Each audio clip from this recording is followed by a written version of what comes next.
Hi everyone, please subscribe to my channel. Blood Immortal. See playlist for other chapters and novels. Join now our Telegram channel now and enjoy exclusive early access.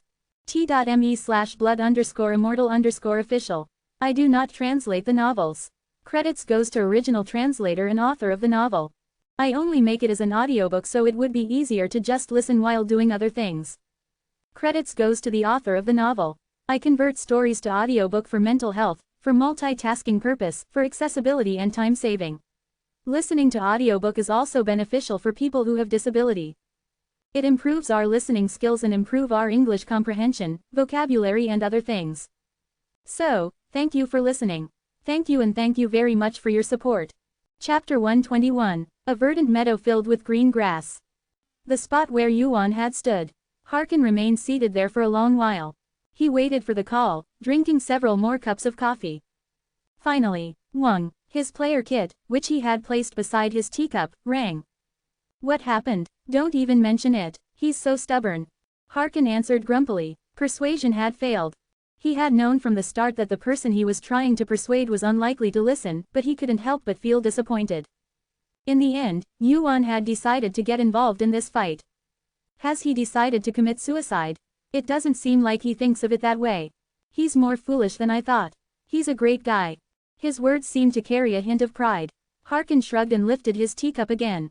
What about my grandfather? He seems to be thinking it over. After all, it's a very important decision. Will my brother regret it? Of course, but that doesn't mean he can just stand by and do nothing. I see, that's true. For now, you just focus on becoming a ranker. This is the time to increase your strength. Yes, I understand, Harkin replied dryly and then said. Oh, and I told that guy to be careful of Britain for now. I told him to hide and not go anywhere if he reaches the 25th floor. So what did he say? He said okay, there's nothing a single player can do about it. A worried voice. Harkin hesitated for a moment at Apollo's voice and then asked. Do you think so too, brother? What are you talking about? Like during the crisis, and with Hypnos and Theseus. Who could have predicted that they would lose? Olympus was wary of Yuan. That fact had not changed, even though they were currently at a standstill due to the power struggle between Zeus and Poseidon. It's ridiculous, but maybe. When he thought about the Yuan he had met during the tutorial, he couldn't imagine him losing. Maybe this time will be different. About a month later. The 24th floor's trial began. Wow, we're on the same team, fortunately. As soon as the trial began, Marmu approached Yuan. For Yuan and Marmu, who had to climb the tower together until the 25th floor, this was a fortunate situation. A vast green field. In the middle of it stood 10 players, including Yuan and Mamos. Once this test is over, it'll be the 25th floor. We'll be parting ways there. Probably. That's a little sad. I think you'll change your mind soon. Their next destination was, soon. And in order to do that, they had to safely pass this test. The 25th floor test will begin. Block the big cows. The number of big cows summoned each stage will increase. You will earn stage number x 10 points at the end of each stage. You will earn 5 points for each big cow you kill. You can spend 10 points to summon one big cow on a designated enemy team. Teams cannot leave the designated area. You will be disqualified from the test if you leave the area or give up. When only one team remains, that team will pass the test. The first stage will begin in 5 minutes. This test is defense. It's the first since the tutorial. Mamos laughed as if he found it amusing. Defense. It was literally a test that was all about how long they could hold out. A large circle formed around the 10 players, including Yuan. A large circle with a radius of about 100 meters. This line would probably be the designated area for this test. Points in possession, 10. Everyone started with the same number of points. 10 points. With this amount of points, the number of monsters that could be summoned was only 1. This is a piece of cake. Right, our team has Kim Yuan, after all. It's been a while since I've been carried like this. Most of Yuan's teammates were relaxed. A simple test. Furthermore, there was even the famous Kim Yuan on their team, so it shouldn't be difficult to pass. However, well, Yuan looked at the swarm of pure white light floating outside the line. I wonder about that. It's starting. Mamos looked outside the circular line at Yuan's gesture. That's when it happened. A noisy series of messages popped up.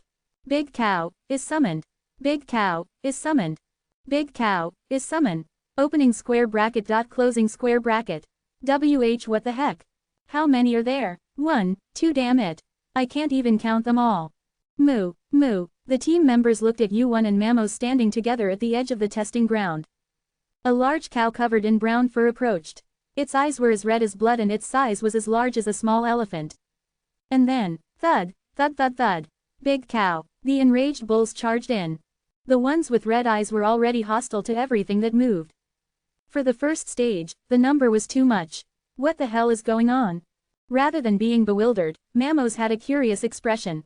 He was confident that he and Yuan, who was next to him, could withstand that many with their abilities. They all think the same. Thud, thud thud. The distance from the big cow became closer. Let's take down the team that seems like they're going to win first. Something like that. Then it's basically a fight between our team and 9 other teams. That's right, it was expected. It wasn't just Yuan who had to pass the test and move up. The other players had to do the same. They joined hands to deal with the formidable enemy named Kim Yuan. Whether it was impromptu or planned before the test, their purpose was the same. Then let me show you. Choo-choo-choo-chut. The demonic energy churned from Mamos' body. Even if 100 bugs gather, they're still bugs. In 5 minutes, the 9th stage will begin. Sususit. The bodies of the big cows scattered into smoke. The monsters used as materials for the test were destroyed by the system as soon as the test ended.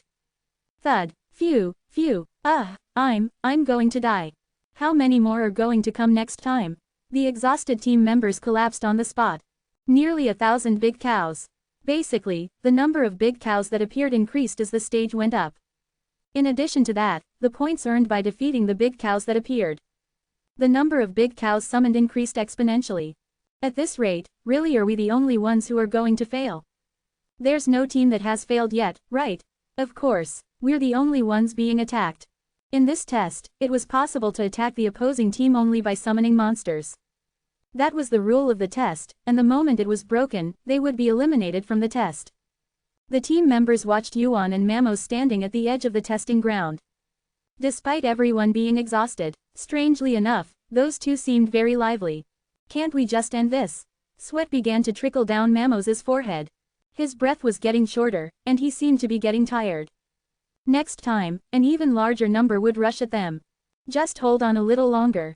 Until when? Until the 10th wave. Will we be able to pass? Didn't you say 100 bugs were nothing? That was then. You're starting to sound like a demon now. 5 minutes passed as they chatted. Wung, wung. White lights appeared all around them. Big cow is summoned. Big cow is summoned. Big cow is. Opening square bracket dot closing square bracket. This time as well, many big cows were summoned. Their numbers were too many to count. Roughly estimating, there must have been close to 1,000 this time. This is getting annoying. Let's just hold on a little longer. Mamos, who had been resting, asked while gathering his magic again. Why do we have to hold on? We've already started, so we should get good results. Is that why? Tell me if it gets too hard. It's getting a little hard. Originally, the Demon of Lies, Burial, wasn't ranked very high among the demon lords in terms of combat power. His abilities were more useful outside of combat, such as lying and deceiving. Mamos, who shared his bloodline, was the same. Yuan noticed that the amount of magic he felt from Mamos was much weaker than before. Is that so? Yuan hesitated for a moment before nodding his head. The 10th stage. Quite some time had passed since the test began, and they had been under constant attack from the other teams. It would be strange if they weren't exhausted. In that case, I'll do the rest myself. Wuwang, Warrioric. Purple fireballs floated around Yuan. 1, 2, 3, 4. Mamos' eyes widened as he watched the number of fireballs increase. Are those mana pods? Why, how do you have so many mana pods? Mamos muttered to himself as he counted the number of mana pods Yuan had created. 17. 17. Yuan smirked as he continued to burn the big cows that kept pouring in, summoning mana pods to deal with them. The number of mana pods increased, and Yuan's ability to control his mana improved. Yuan hoped to create more mana pods than he had before the regression. The number of mana pods alone was 17. Furthermore, each and every one of them contained considerable power. Just how high is your mana stat? No, rather than that, how is it possible to control this number of mana pods? Mana pods were the most basic skill and technique representing a player. They weren't used often because they were inefficient due to the high mana consumption, but their power was certain. We'll talk later. Whoosh, whoosh, the mana pods floating around Yuan crackled. Let's take care of these first. Mana pods, empowered by the holy fire, spread out in all directions. Straight towards the big cows charging from all sides. Qua, whoosh, bang, boo, the big cows were swept away in an instant. Mamos watched the sight blankly. Whoosh, every time a mana pod rippled, a powerful flame burst forward. In the wake of the flames, only the charred corpses of the big cows were left collapsed. The mana pods poured out without rest. No, whoosh. Rather, the mana pods gradually increased in number, one by one. That makes 19. Yuan closed his eyes. Unseen vision. His concentration had greatly increased. The senses dispersed among the 19 gradually dispersed and increased in number. Whoosh, that makes 20, the 20th mana pod. The power wouldn't change much even if it increased by 1, but its significance was great. After all, the number of mana pods was a measure of a player's mana control ability. Yuan was feeling a new sensation through the mana pods he used to sweep away the big cows at once. Master of Mana, a skill that increases sensitivity and control over mana. Until now, he hadn't been aware of it because it was a skill that had naturally melted into his body, but Master of Mana was giving a correction effect to all the skills Yuan used. Furthermore, rank, S+, proficiency, 21.49%. Now, the proficiency had increased quite a bit, and the effect was much higher than before. Whoosh, another mana pod was created. Before the regression, Yuan was able to create a total of 50 mana pods. His stats were much lower than back then, so he wouldn't be able to create as many, but he still felt greedy. How many can I make? While continuing to burn down the big cows that kept swarming in, Yuan turned up the corners of his mouth. Chapter 122. There is a scene that is hard to believe even after seeing it. Mamos had seen it a lot. The demon king Belial, his father and mother, the beings that gave birth to him, and the countless demons around such Belial. Ranker's power was nothing special to Mamos. He grew up seeing powers that ordinary players could not even imagine. However, they were still rankers, and high rankers at that. Is this possible? Waruruk, Purong, once again. Giant flames burst out of the mana pods and burned the bodies of the big cows that were rushing in, turning them black. The big cows engulfed in flames writhed for a moment before falling to the floor with a thud. Amazing, but what was more surprising was the number of mana pods that had appeared around Wu-1. Waruk. Another one was added. It was already the 32nd. Even for high rankers, it was a number that was difficult to create. Of course, the power itself could not compare to that of high rankers. Does that mean your mana control is that great? There are two conditions necessary to create a mana pod. The first was the absolute value of magical power. In other words, the height of the stat. And the second was the ability to control the magical power itself. If the first magical power stat is high, even creating one mana pod can unleash enormous power. It is possible if you take the time to level up and climb the tower by passing the test. However, mana control ability is different. It is something that only players can hone. Absolutely high magical power stats surpass even control ability, but Wu-1 was showing the opposite.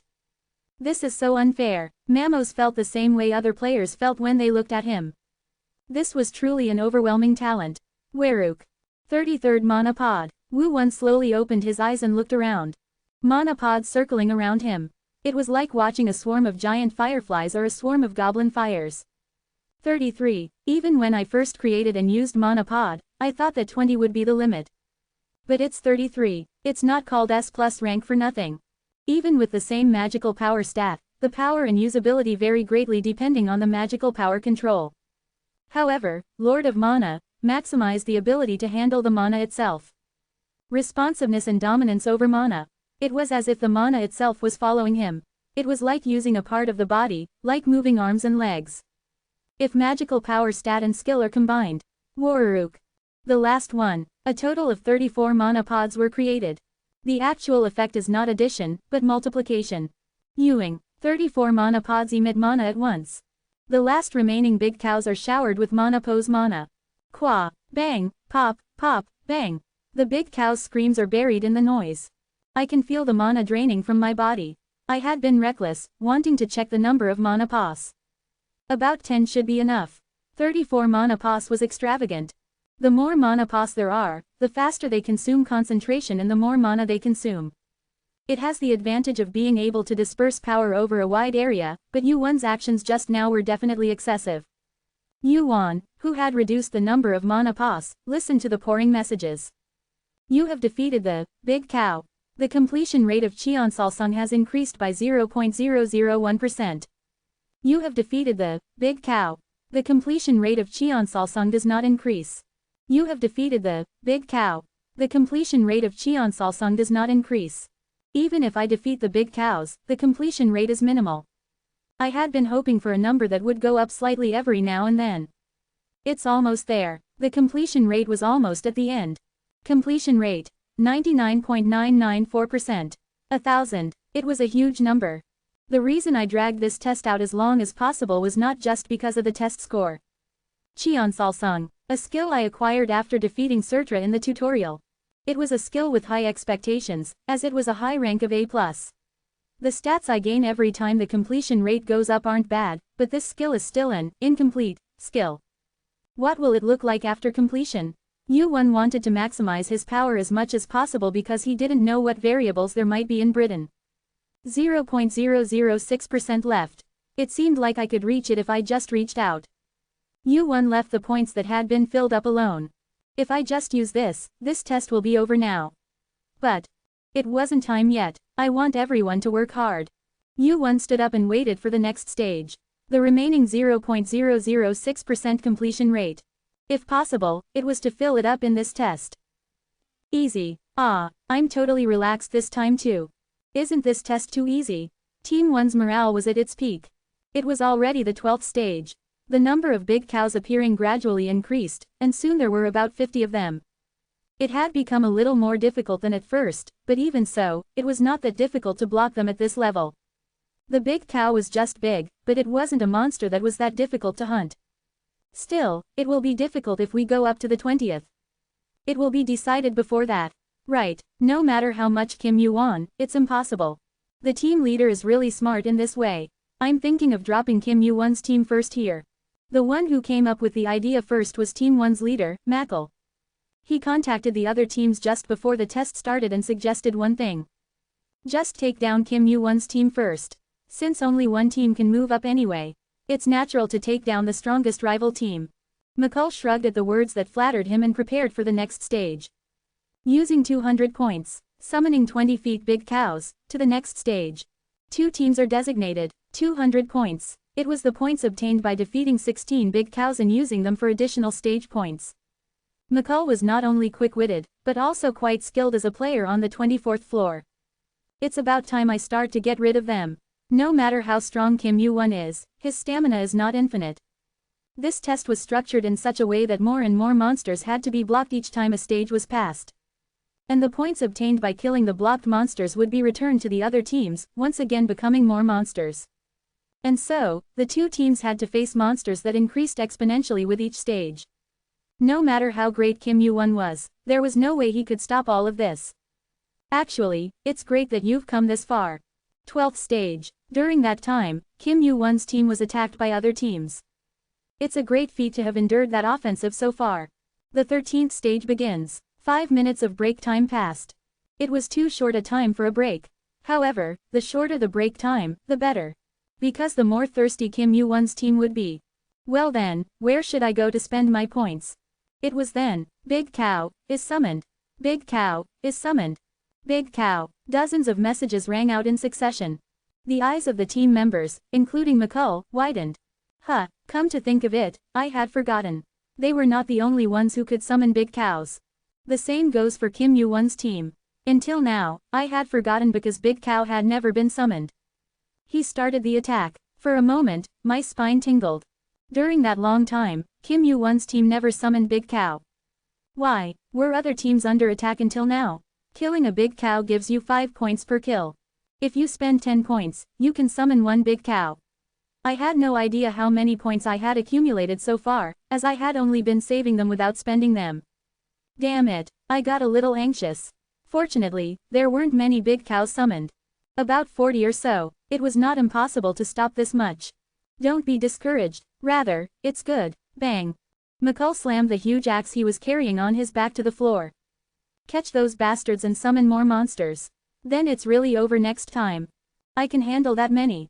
Until then, that's what McCall thought, and so did all the other teams. They won't be able to block this much. 40 per team. That was the number of additional big cows summoned. The big cows summoned in that way would become points for them again. If that happened, an even greater number of big cows would be summoned in the next stage. I used up all the points.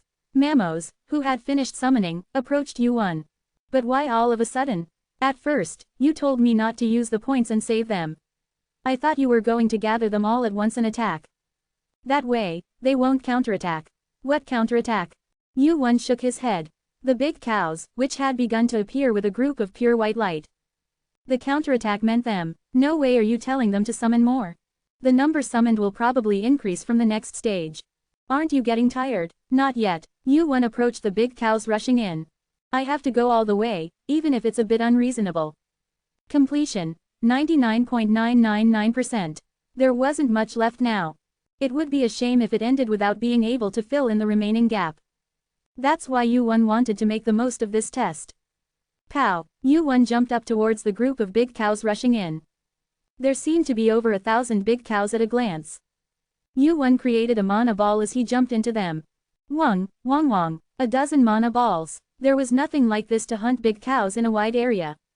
Qua, the big cows engulfed in flames couldn't even scream, and the big cows indirectly affected writhed in agony. Yuan controlled the mana ball with one hand and swung his sword with the other. Screech, screech, you have defeated the big cow. The completion rate of Cheonsalsung does not increase. You have defeated the big cow. The completion rate of Cheonsalsung does not increase. A series of unfortunate messages. In the last stage, the completion rate did not increase by even 0.001%. The completion rate, which stopped at 99.999%. Is it really not possible? The more the hunt continued, the lower the expectations became. Perhaps the remaining completion rate could not be filled by hunting these guys. Pew! Yuan's forehead, who had dug into the middle of the big cows and fired mana balls, gradually became sweaty. How many had he killed in this test? 3,000, 4,000. He was confused about how much it was. The thought that it might not be possible after all this suddenly popped into his head. That was when, the completion rate of Cheonsalsung has increased by 0.001%. The condition of Cheonsalsung has been met. Cheonsalsung has been deleted. Devil's body has been acquired. New stat, magic, has been added. Magic stat increased by 20. The long-awaited message rang out. Chapter 123. Mamos sensed something strange. A familiar smell suddenly wafted from Yuan, who had been hunting big cows. Demonic energy. Mana and demonic energy have different properties. Fundamentally similar, demonic energy is much more destructive than mana. It was the inherent power of the demons. Just like the divine power of angels. No, it can't be. KWAAAT. Yuan's mana bullet incinerated the remaining big cows. He felt goosebumps. It could be a mistake once, but it was a different story when it happened twice. No way really. Mamos glared and looked at Yuan closely. Sus. Uncontrollable demonic energy was overflowing from Yuan's body. Ordinary people wouldn't be able to see it with their naked eyes, but as a descendant of the Demon King, he could clearly see and feel it. Demonic energy was definitely flowing from Yuan. This is crazy. Mana and demonic energy. How could there be a player who possessed both powers?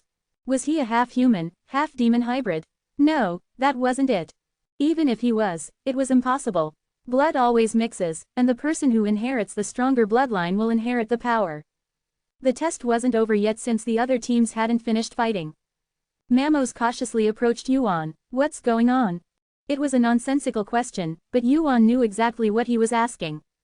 It didn't make sense that Mamos, a demon, wouldn't notice. I don't know either. You don't know. I gained a new skill, and this happened. Mamos made a bewildered expression at Yuan's answer. A skill? Is it possible to use demonic energy with a skill? That's what it is. Yuan was just as bewildered. Demonic energy. He never thought he would gain it through a skill. Demonic body. Hash rank. S. Hash proficiency. 0.00%. Hash body of a demon. Can use demonic energy. Hash can acquire demon exclusive skills. Hash demonic energy increases by 20. Demonic energy. 20 special. Hash cannot be increased through level ups. Hash can be applied to all skills. Yuan checked his skills and stats and chuckled. What kind of skill is this? A skill that forms a new stat. It's the first time I've seen this kind of skill. Demonic energy was a power that only demons could use. Anyone who knew the ecology of the tower to some extent would know that.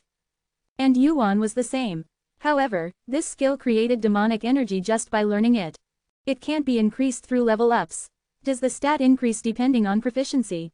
1,000-year-old ginseng's stats increase depending on its completion rate. Perhaps demonic body could also increase its stats the same way. It's also possible to use two stats at the same time. The problem is how to increase proficiency.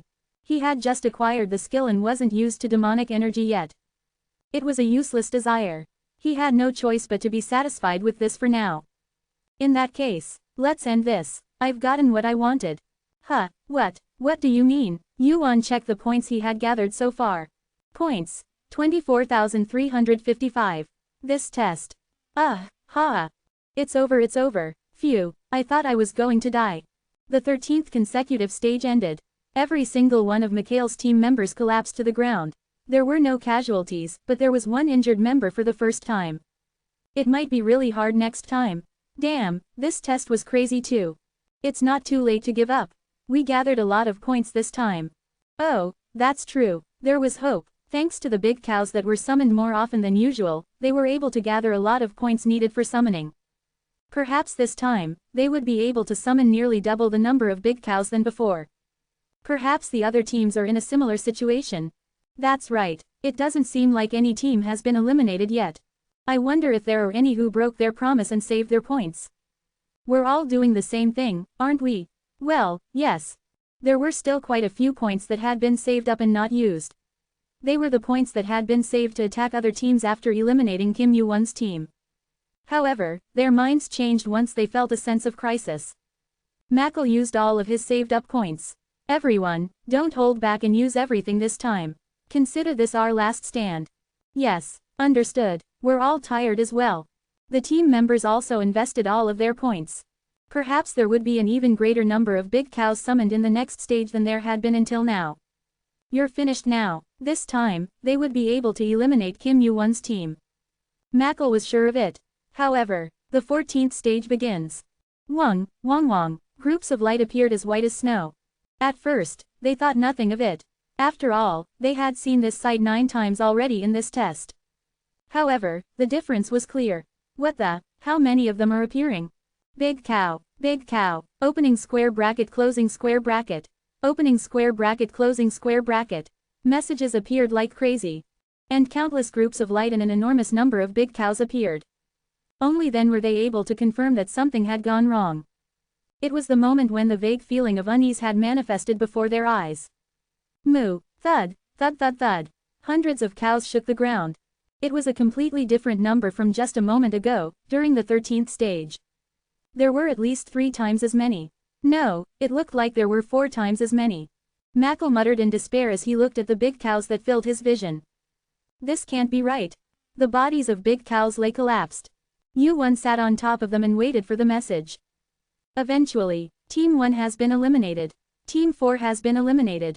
Team 7 has. The messages he had been waiting for began to appear. 200 each. About one team should be able to withstand this. Perhaps that would be the case. Even if they weren't as strong as high-ranking purebloods like Hargan or Mammon, it wouldn't be impossible to stop them if they were on a team with players who had proven their abilities to some extent. However, even if that were the case, the result wouldn't change. As expected, Team 10 has been eliminated. One team had been eliminated from the test much later than the others. Perhaps they had thought about the next stage while they were fending off the big cows. Even if we manage to stop this, there's the next one. And the one after that, and the one after that. Among the other teams that had been eliminated, Yu-won's team, which had fought off the attacks of the other 9 teams as a single team, was one that they had no confidence in defeating. You have passed the 24th floor test. You have obtained 50,000 points.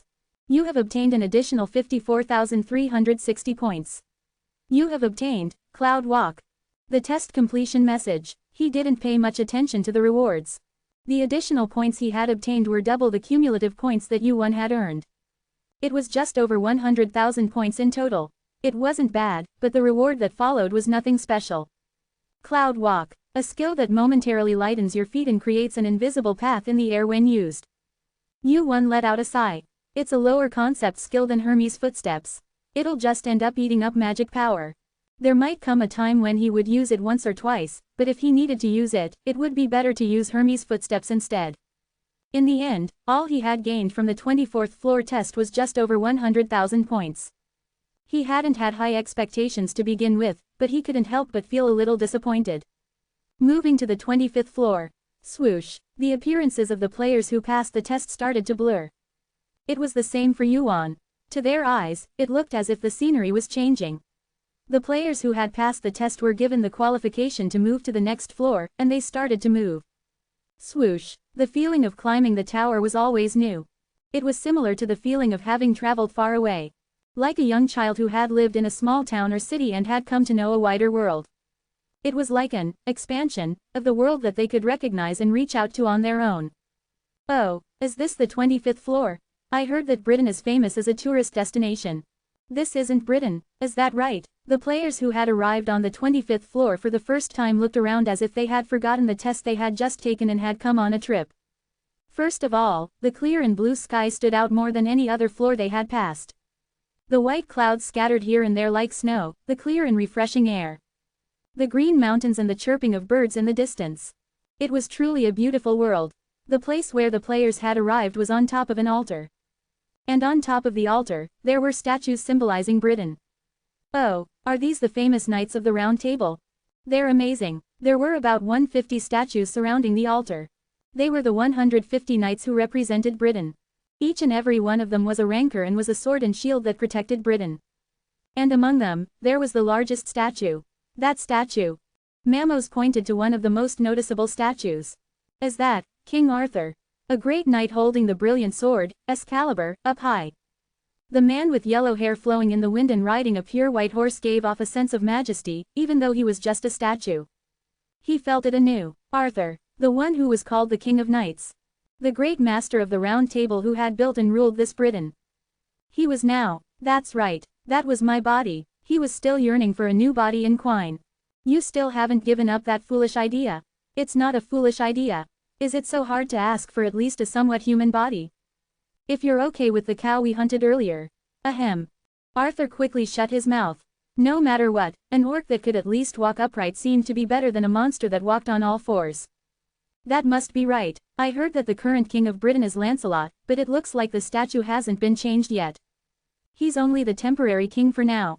After Arthur disappeared, Lancelot succeeded the vacant throne of Britain. However, it was only temporary until Arthur returned.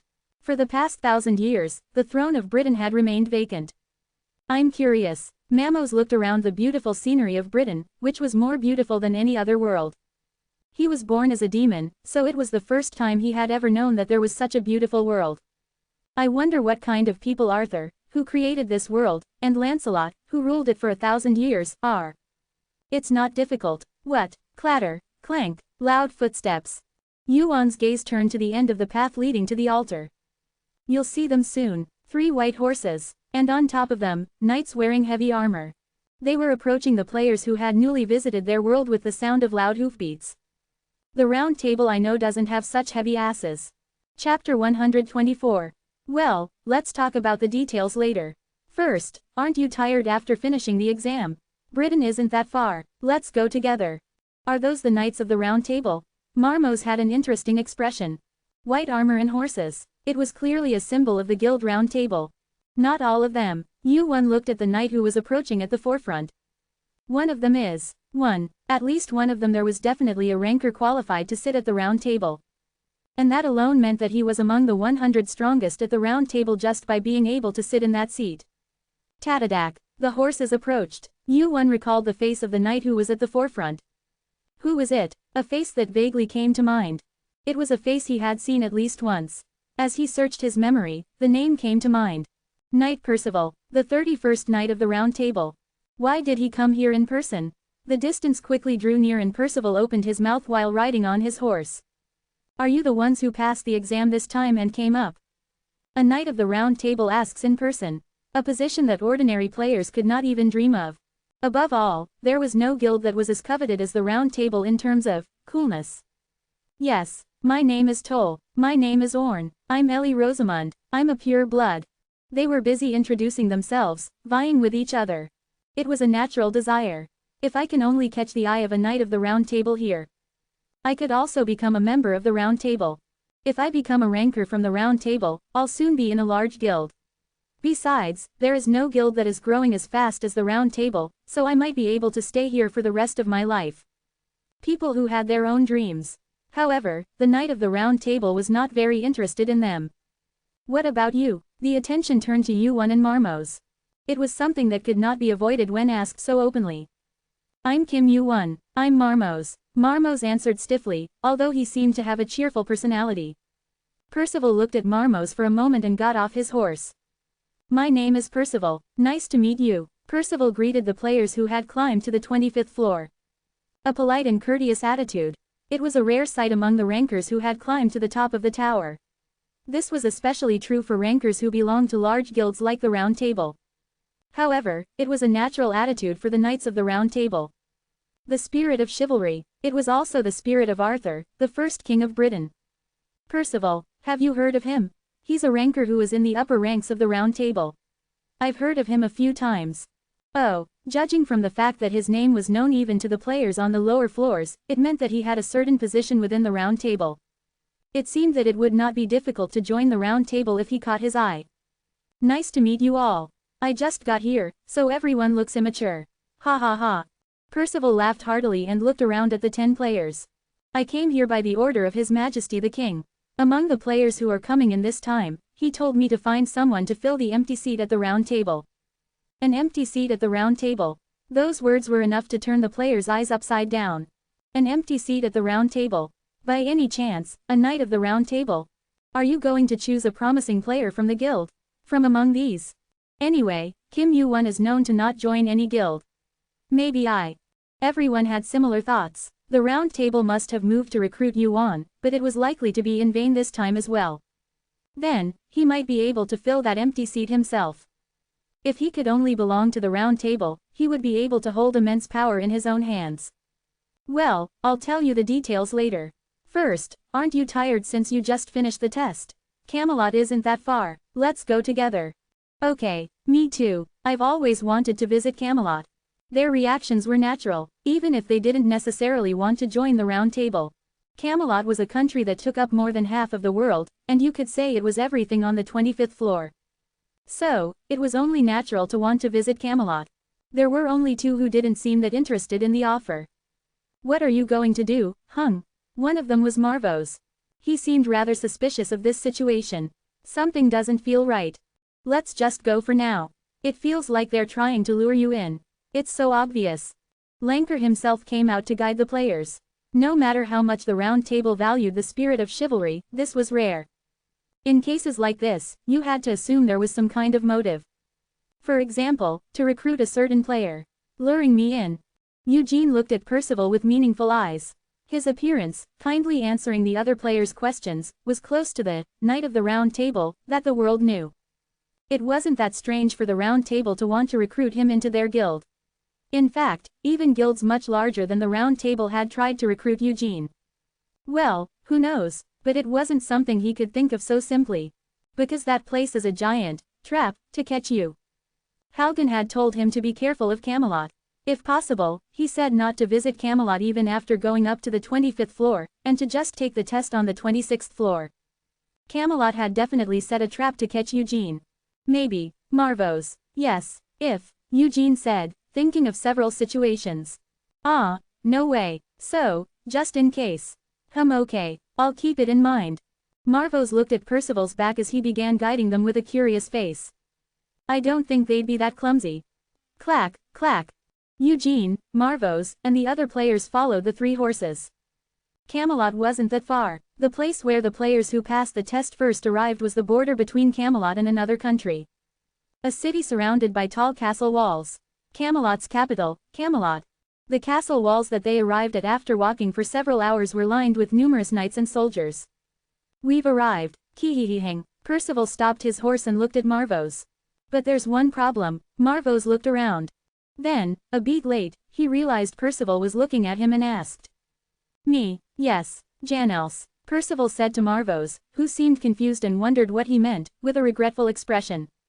Unfortunately, Camelot strictly controls the entry of the demonic race. In particular, it's difficult for demons whose identities aren't clear to enter.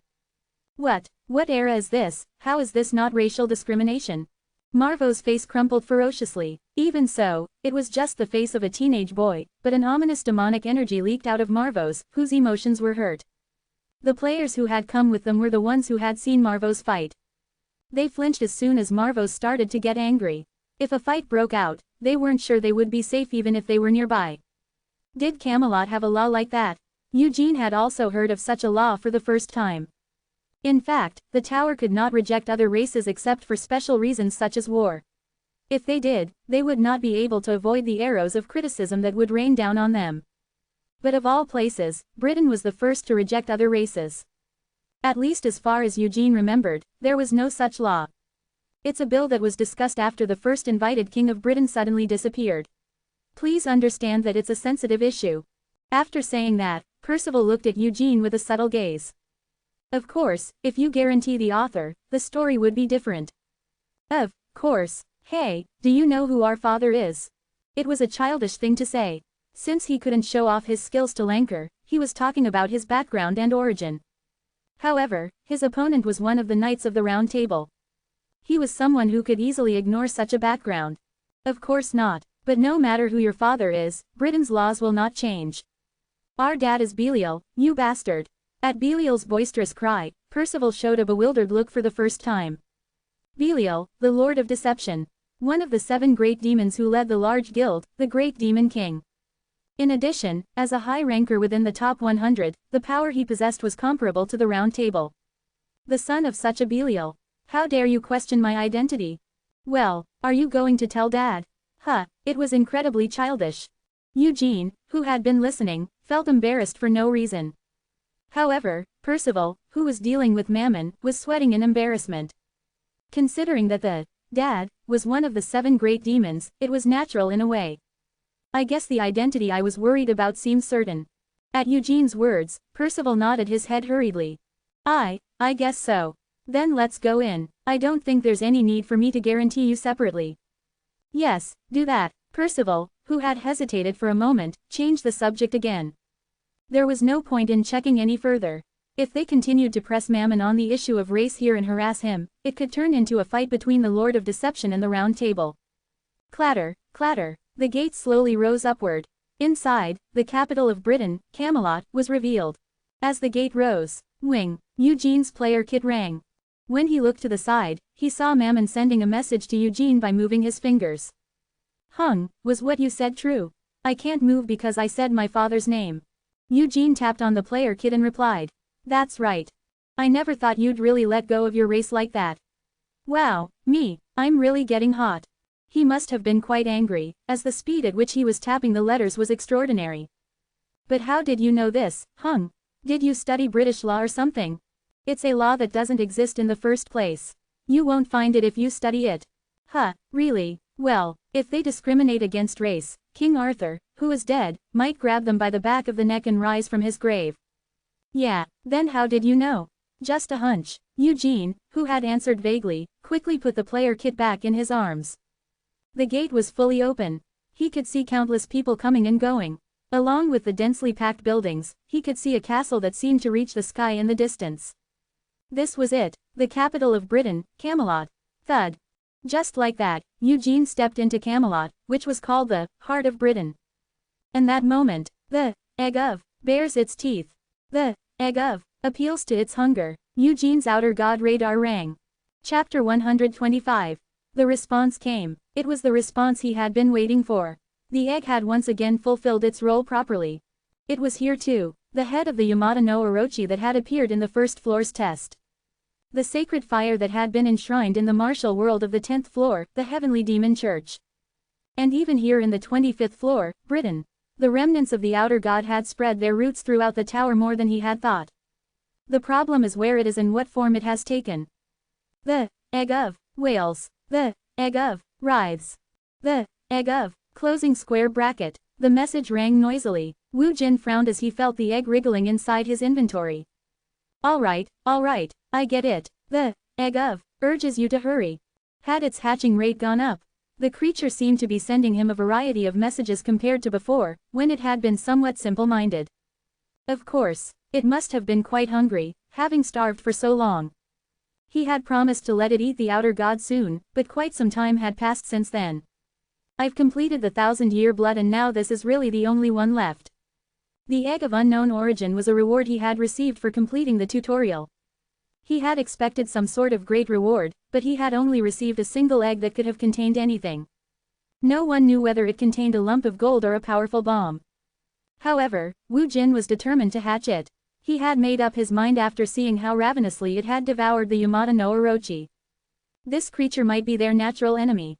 Wu Jin's eyes sparkled as he looked into his inventory. The enemy of the outer gods. Percival led Wu Jin to the royal castle. His Majesty wishes to see you. His Majesty was the current acting King of Britain, Lancelot. Lancelot, who had been a high ranker of the Round Table along with Merlin, had obtained the title of the second Night King after King Arthur.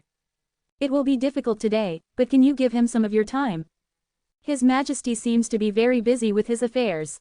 It can't be helped, he is very busy with state affairs. Wu Jin had no reason to refuse. I understand. The royal castle was large and had many empty rooms. Wu Jin was assigned one of those rooms. The party was split in two. Percival, who had initially invited Wu Jin's party to the royal castle because he had thought they were his followers, was coldly rebuffed. How dare a filthy demon go to such a place? It was a response that made it impossible for him to invite them again. In the end, Wu Jin was the only one who went to the royal castle. Why is it so quiet? Wu Jin asked Arthur as he entered the room. Despite the fact that he must have been very emotional, Arthur had not said a single word since entering Britain. Nothing has changed here. The royal castle, yes. I suppose it is an old building. It is old, it must be older than I am. He looked quite sentimental. He, who had existed as an undead for over 1,000 years, felt nostalgia for his home that he had returned to after a long time. But everything else seems to have changed. Are you talking about outside the castle? When I was here, it had the atmosphere of a rural village. A rural village, he could not imagine it well. The Camelot of now was a metropolis that was one of the best even among the towers. But why did you come all the way here? I'm sure I gave you a warning from Olympus. Didn't I tell you I had someone to meet? Merlin. Yes, you came all the way here to see that one guy. Didn't you ask me to? You told me to meet him without fail. That's true, but, although it was true, Arthur felt something was strange. I didn't know you'd just barge in like this. I thought you were more calculating. Arthur thought he had a pretty good eye for people, even though it hadn't been that long. Is that how I seemed? Yes, so much so that it was excessive. There's a purpose to every action, a reason, a plan, and conviction. And you have the skills to back it up. Swoosh, Arthur's soul escaped from the quinae and circled around Eugene. He stopped before Eugene's eyes and asked, "Were you a bit emotional this time? Why, is it because of me?" "That's not entirely the reason, but, then, you were wrong from the start." Arthur reacted as if to say, "Well, then," to the sharp reply. "Of course, no matter how talented you are, you lack experience. It's understandable that your emotions get ahead of you." Arthur continued, feeling more excited. "But to become a ranker, you shouldn't fight so emotionally. Always maintain a clear mind like water that never wavers." "That's not it." Eugene cut him off, thinking his nagging would continue on. "I didn't come in without thinking." "What?" "Look carefully." Eugene looked out the window and admired Britain, which was far below. "I'll show you how I'll turn Britain upside down from now on." There were a total of 150 knights at the round table. They were all rankers, and the closer they were to number 1, the higher their ranking. Pendragon, the 149th knight of the round table. He was the knight who had been chosen most recently for the round table. "I've finally made it this far." It was a position he had been chosen for not long after he became a ranker. It was thanks to the fact that he had made a name for himself on the lower floors before becoming a ranker and had joined the round table early on to build up his achievements. Even though he was at the very bottom, he had put his name on the round table. It could be called a true royal road to success. Ha! Pendragon walked through the royal palace's park and smelled the pleasant scent of flowers. Fragrant and sweet, it felt like this park and the beautiful garden were all his. That was when, rustle, thud, thud, thud. Tree branches and leaves fell from above his head. And dust and sand mixed in with them. Whoosh! His good mood was instantly ruined, and he felt a chill. Pendragon raised his head. He saw a ladder and a young maid. It seemed that she had been tending to the garden. I'm sorry. She must have been around 20 years old. The freckled maid hurriedly climbed down the ladder. She kept apologizing and eventually fell off the ladder. Thud, ouch, oh, fortunately, she fell on her bottom and was not seriously injured. Pendragon quickly got up and approached the maid, who was trying to get up. Sorry, a creepy voice. What are you talking about? The maid hurriedly got up. It was the first time he had seen her face, but the symbol of the sword representing the Knights of the Round Table was drawn on Pendragon's chest. I hit Sir Knight's head with a branch. You know well. Pendragon nodded with satisfaction. The maid's expression brightened slightly at his kind face. All the Knights of Britain learned the spirit of chivalry. It was the spirit of protecting the weak and fighting against the strong. Maybe she would be forgiven. But that hope was short-lived. If you did something wrong, screech, you have to be punished. A sword slowly being drawn. The maid's face turned blue. Pendragon smiled bitterly as he watched the maid take a step back. Don't worry too much. I'm not going to cut your neck off for something like this. Well, let's see. Pendragon's gaze swept over the maid's arms and legs. Where should I take it? That moment, thud thud thud. Leaves and branches fell all over Pendragon's head. Much more than before, it was as if it were Pendragon's hair. Oh, I made a mistake. Pendragon's head turned. Full of white hair and wrinkles, dressed in shabby clothes. The old gardener who dared to mess up his hair was tending the garden. I'm sorry, I make a lot of mistakes when I get old. I'm sorry. Pendragon's eyes turned upside down. A young maid and an old gardener. It wouldn't be difficult to take care of them even if they were bare. He was one of his Knights of the Round Table. Oh, yes, it's good that you know what's wrong. Pendragon's sword moved. You, in particular, will only receive 2 legs. Swish, a sword flying at his legs. He intended to cut off both legs. The surprised maid screamed from the side, and the old man stood there as if he had not reacted. However, something unbelievable happened. Clang. It was like hitting a solid iron plate. The old man's legs were not cut off. Instead, Pendragon's sword was damaged. As the price of dirtying your head 2 legs. The old man's eyes narrowed. Then, now, let's weigh your price. Only then did Pendragon realize something was wrong. The old man he thought was an ordinary gardener. However, there was no way an ordinary gardener could block his sword so easily. At that moment, Pendragon's eyes widened. Why, you are you. In this Britain, there was one person. An old ranker who was that old. The one who founded this Britain with King Arthur and established the Round Table. The one with the title of Archmage, the oldest ranker protecting Britain. Merlin, so you know my name. Pendragon's mouth froze. Even Lancelot, the current king of Britain, could not treat Merlin lightly. As a high-ranking high ranker, there were rumors that he was responsible for half of Britain's power as a joke. To provoke such a Merlin. I'm sorry. It seems you are sorry. Merlin nodded with a pleased face. Looking at his benevolent face, Pendragon momentarily hoped that he might be able to get away with it. After all, Merlin was not hurt at all. But the expectation was short-lived. If you've done something wrong. Pendragon felt like he had seen this situation somewhere before. You have to be punished. Just a moment ago, it was what Pendragon said to the maid. Tisk. Merlin clicked his tongue as he walked through the garden. Then he muttered words that had become more frequent lately. These are the end times, the end times. Then he muttered words that he himself had grown up hearing from adults, saying that these days, things were like this. Don't you think so? Yes, that's right, a voice answered from the empty garden. Merlin stopped walking and turned around. There was a young man standing there. Do you have any business with me? Yes, I've never seen you before. My name is Kim Yu-won. Yu-won introduced himself directly without hesitation. Merlin chewed on Yu-won's name a few times and asked. Are you perhaps the new player who came up this time? Yes, I think I've heard your name. Lancelot, did that guy invite you?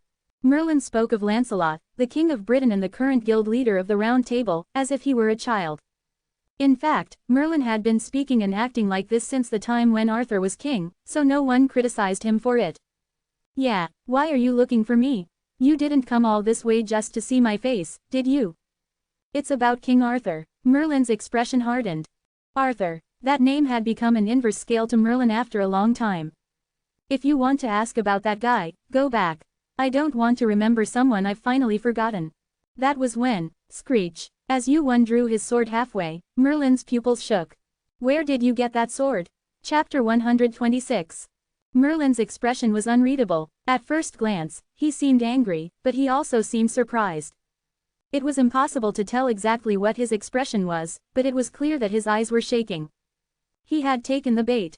Of course, he had no choice but to take it. After all, the black sword that Yuan had just taken out was originally Arthur's. Didn't you just tell me to go away? Do I look like I'm joking right now? Merlin's eyes turned white. An eerie silence surrounded him as mana swirled around him. Whining, rumble, rumble, a small wind blew, and in an instant, dark clouds covered the sky. His magic power was enough to change the weather. And it wasn't even a skill, it was just the flow of mana that followed his emotions. Seeing this, Yuan recalled Merlin's title once again. Grand Magician. It was a title that only Merlin had in this tower. It's a bit messy here, so let's go in and talk. Yuan put Excalibur back in its sheath. Clank, clank. Yuan turned around nonchalantly and walked into the castle. The dark clouds that had gathered overhead turned white again. Merlin stared at Yuan's back and followed him. Then, Yuan turned around. What? I don't know the way. Although he had been to Britain before, it was Yuan's first time entering the royal castle. Can I just have a cup of tea? Merlin led Yuan to the tea room in the castle. It was a spacious room about 60 square meters wide. It was usually a place where knights and nobles gathered for tea. It was large enough to accommodate dozens of people, so it was too large for just 2 people. Clank. Merlin put down his teacup after taking a sip. The maid who had served the tea went outside. Now, there were only 2 people in the room. Explain yourself. As if he had had enough, Merlin uttered the words he had been holding back. How did you get that sword? I was able to find it by chance. A relic. Merlin's expression wavered. Unlike before, he was not particularly excited. Perhaps he had already expected it to some extent after seeing Arthur's sword in Yuan's hand. I'm relieved to know. Sadness, longing, and feelings of relief washed over Merlin's face. Yuan gave Merlin some time to process his emotions. It would probably take him a long time to sort out his complicated feelings. Especially since it was news that he had been waiting for over 1,000 years. Even a few days or weeks might not be enough. However, perhaps because Yuan was right in front of him, Merlin quickly collected his thoughts and asked. Did you know him? How do you know him and why did you come looking for me? Yuan shook his head at Merlin's question. I only met him a few months ago. Is that so? Merlin, who had answered without thinking, felt something strange. You only met him, the King of Knights, King Arthur. He was a knight who, based on his lifetime ranking alone, would not even have been considered a high ranker. However, his talent and achievements at the time were greater than most high rankers. Arthur was the founder of the Round Table, a dominant guild on the 25th floor that was on the verge of becoming a mega guild, and he was also the first king of Britain. Above all, if you didn't know the King of Knights, how could you know about his sword and come looking for me? Merlin's eyes narrowed. Something's not right. If he didn't know Arthur, he wouldn't have known about his sword or come looking for him. Furthermore, this was the first time Merlin had seen Yuan. His story didn't add up. It was enough to raise suspicion. However, I think there's a bit of a misunderstanding. Swoosh. Black smoke poured out of the quenay in Yuan's hand. The smoke was invisible to Merlin. He was still looking into Yuan's eyes. Knowing the once and future king isn't the same as knowing what kind of person he is. What do you mean? I mean that we've never exchanged a word before. Merlin's pupils shook slightly again. Surely he wasn't alive until then. That's not it. It would be more certain to show him directly rather than through words. It's like this. Yuan tilted his head toward the back of Merlin. And almost at the same time, Merlin noticed the subtle flow of mana happening behind him as well. Swoosh. Smoke gathered into a dark mass. It could now be seen not only through Yuan's eyes, but Merlin's as well. Crunch. The smoke instantly took on color and shape. A small skull with a nose, mouth, and empty eyes. An undead orc revealed itself. You have summoned Arthur. It was a gruesome sight. A body that was neither human nor orc. It was fortunate that it was clothed. If it hadn't, it probably would have looked several times more sinister. You're a necromancer. You have quite the ability. Crackle. An unusual mana flowed through Merlin's body. Yuan's actions and the undead that had been summoned. From his perspective, it felt like a threat of some kind. Of course. So what are you going to do? Are you going to try to harm me? However, Merlin didn't think for a second that Yuan would harm him. He had heard many stories about him, so much so that he was publicly known as the strongest player. But from Merlin's perspective, Yuan wasn't the strongest, he was just one player. Of course not. The corners of Yuan's lips turned up. He didn't seem hostile. Merlin made a curious expression, wondering what he was trying to do. Let's talk. Talk. Merlin's eyes widened. A thought suddenly crossed his mind. Arthur's sword. Necromancer. Then, master. At the first words spoken by the undead. It's been a long time. Merlin burst into tears.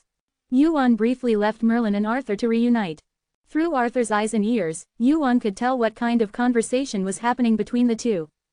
But Yuan didn't. He didn't want to disturb their reunion for no reason. And when enough time had passed, Yuan re-entered the tea room. You bastard this. Merlin was still crying. This was the first time Merlin had ever looked like this. He had always seen him as kind, mature, and sometimes eccentric. He must have been pretty hurt. When Arthur was alone with Merlin, he called him master. Only Merlin knew about this. To the outside world, Arthur treated Merlin as Mr. Wizard. Although he was an undead made of orc bones, it seemed that didn't matter to Merlin. Calm down, master. He's not dead, so why are you like this? How could I not be when he came back like this? He's speaking properly now. Merlin wiped away the tears from his face with one hand. Then he glanced at Yuan, who had just entered the tea room, and became aware of him. Ahem. Ah, don't worry about it. Forget about it. It seemed the embarrassment would come later. Yuan nodded his head as if to say he understood. Of course, it was a sight he would never forget. Rather than that, master. Arthur lowered his voice. I have something to tell you. What is it? Merlin looked at Arthur awkwardly.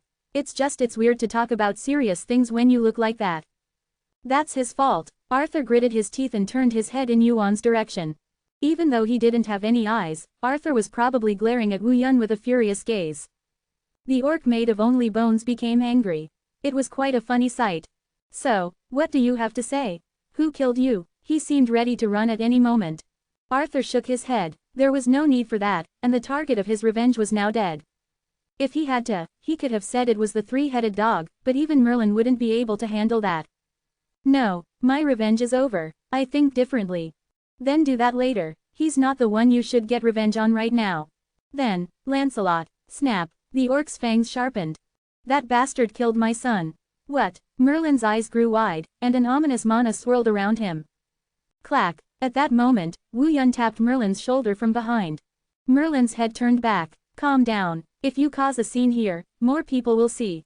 How can I calm down after hearing such a story? You have to endure it. For now. Was it because he had been surprised too much in a short period of time? Unlike his usual calm personality, Merlin seemed very agitated.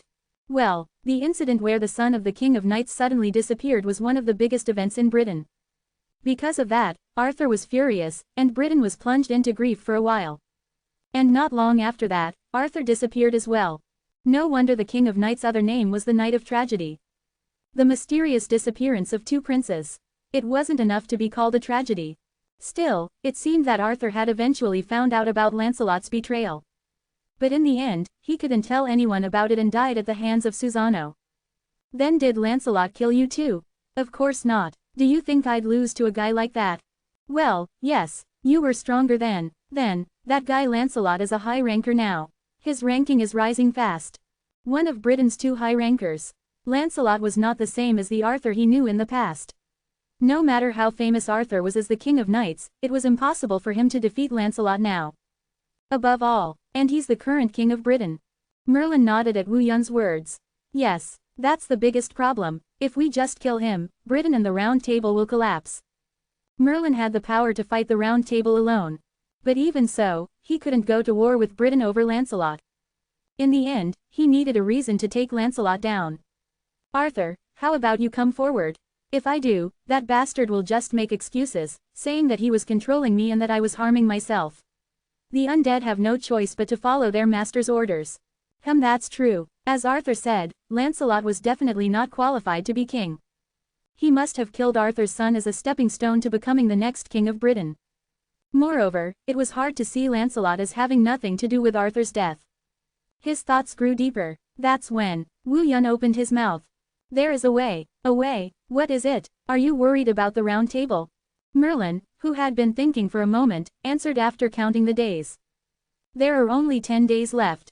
Can outsiders participate instead of the round table? Originally, it's impossible, but if I help, it's not impossible. Then that's fine. The biggest problem was whether or not to participate in the round table. However, if he could participate in the round table, there was a way. I'll turn the round table upside down that day. Chapter 127. A long path covered with a red carpet. A man wearing a red dragon robe walked through the large and tall golden hall. Clack, clack, the man sat on a throne, escorted by 2 knights. It was a hard but spacious and luxurious seat. Flutter. The man took off his long dragon robe. Green hair, small dots under his eyes, a sharp and smooth jawline. Lancelot sat on the throne he had returned to after a long time. The knights of the round table opened their mouths only then at his return. Have you finished your mission? Yes, I am glad that you are safe.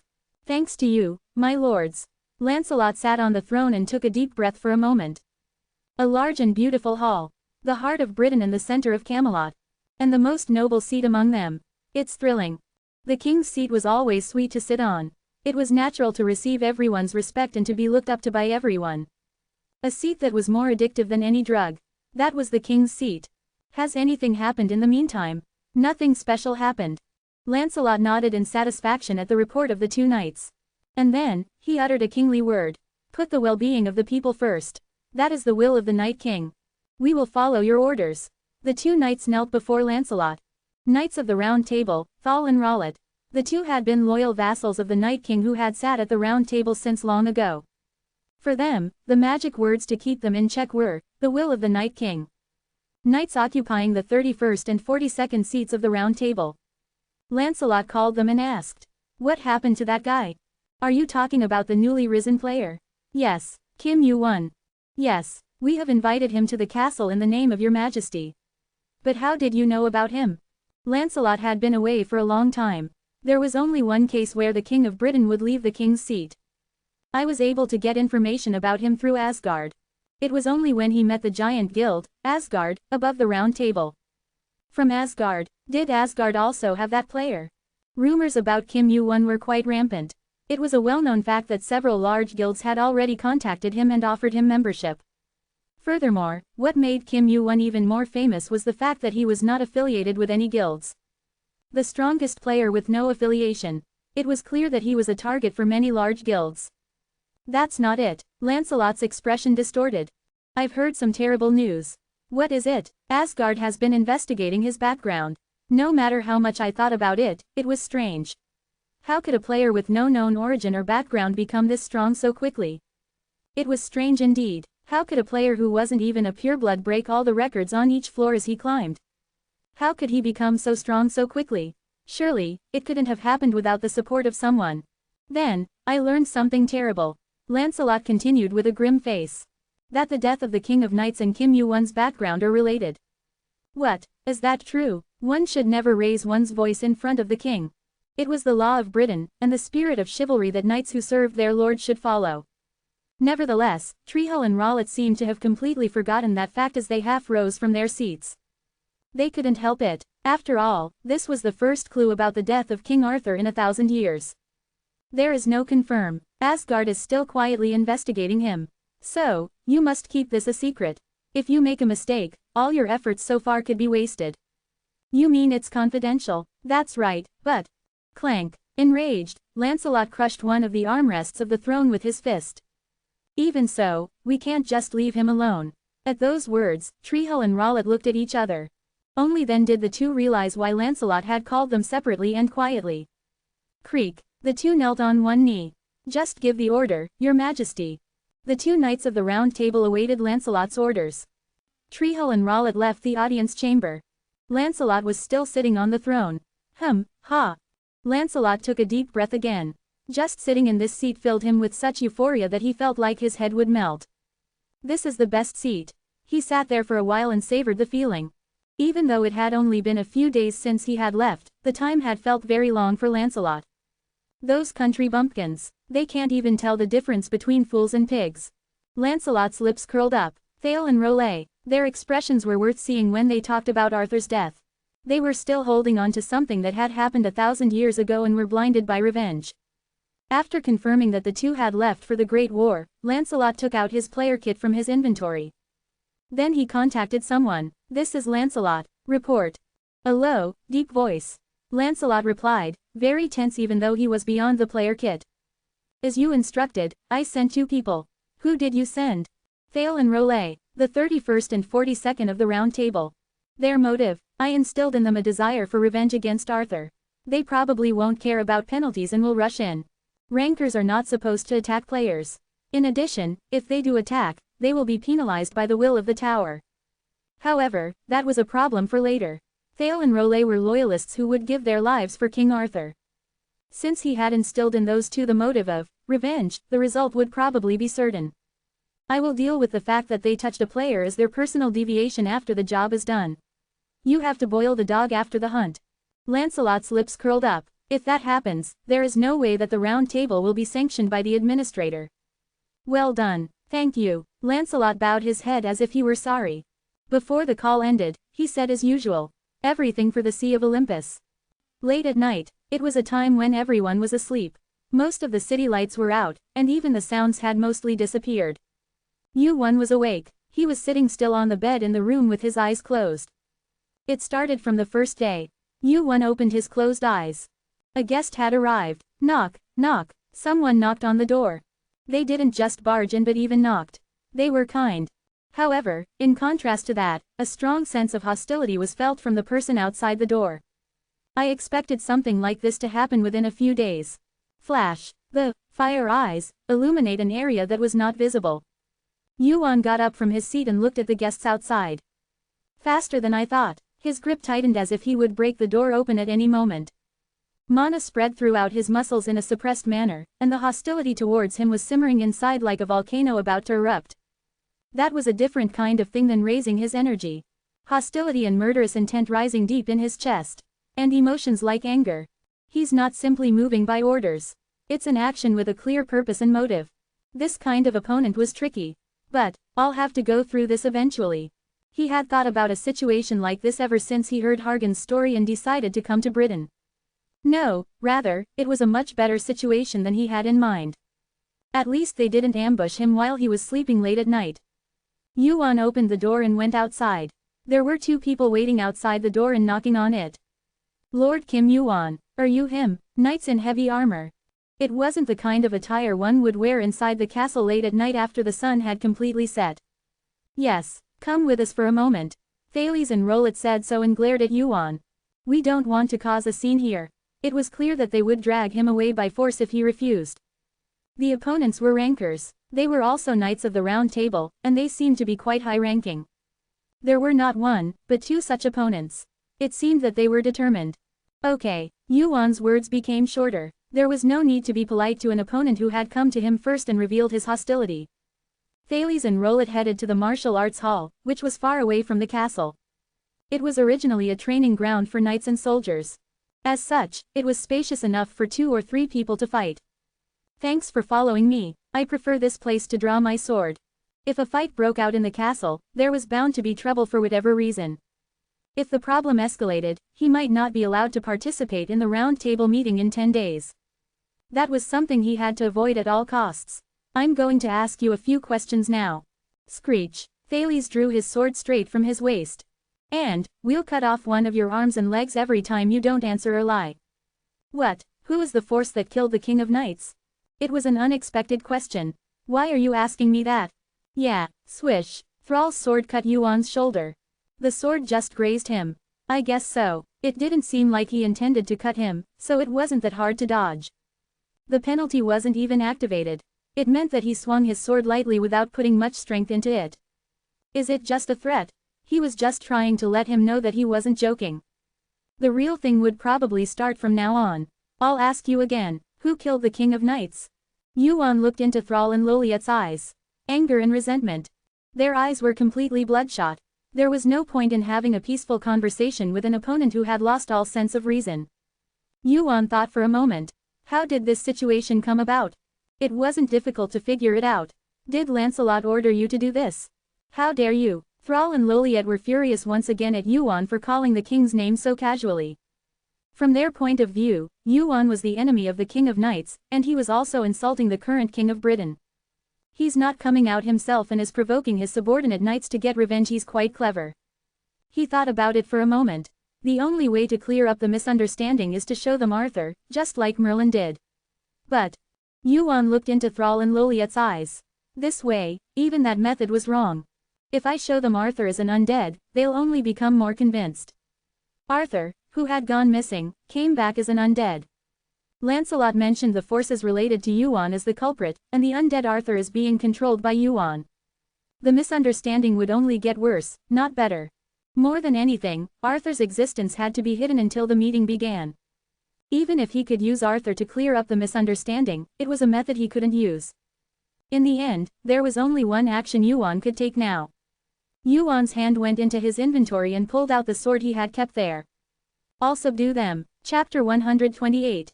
Mana moved and the penalty was loaded onto his body. Mana moved, and a penalty was inflicted on his body. The will of the tower was absolute. Whenever Rowlet and Thrall used excessive force to attack Eugene, the tower penalized their bodies. However, the two had already prepared for such a thing. Thrall nodded as he recalled the situation a moment ago.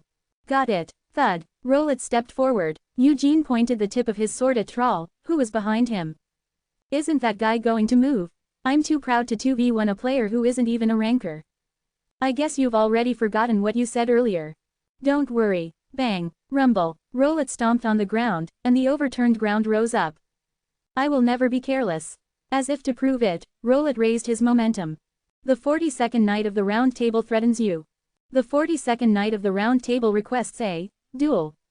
The stage begins. Cuckoo, cuckoo. The stage of the martial arts tournament began to change little by little. An unknown high wall appeared in front of his eyes. Eugene and Rowlet stood on top of it, along with an empty wasteland. There was only one spectator. It was just Thrall. A duel. Perhaps this stage was a kind of hallucination created by Rowlet's skill. The surrounding scenery reminded him of a battlefield, except that there were no soldiers fighting. A skill optimized for one-on-one combat. If a third party intervenes, the effect of the skill is broken. A duel was a skill with difficult conditions. It was not difficult to cast itself, but it had to be, necessarily, one-on-one.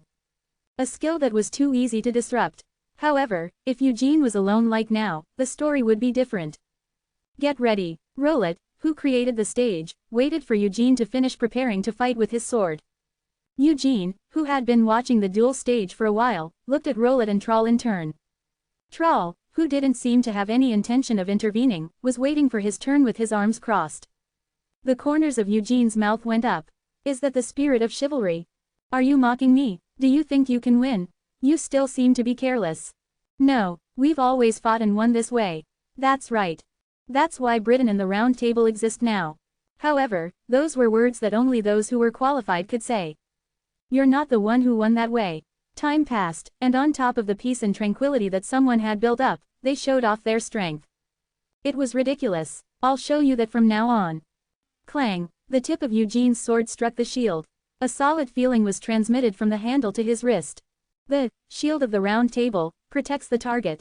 The effect of the skill surrounded by armor was considerable. It was hard. Greater force was needed to pierce it.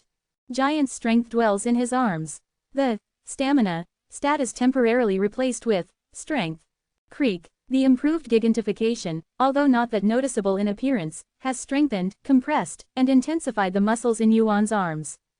Crash. Yuan gripped Quina in his cold left hand. And then, with all his might, he stretched his fist forward.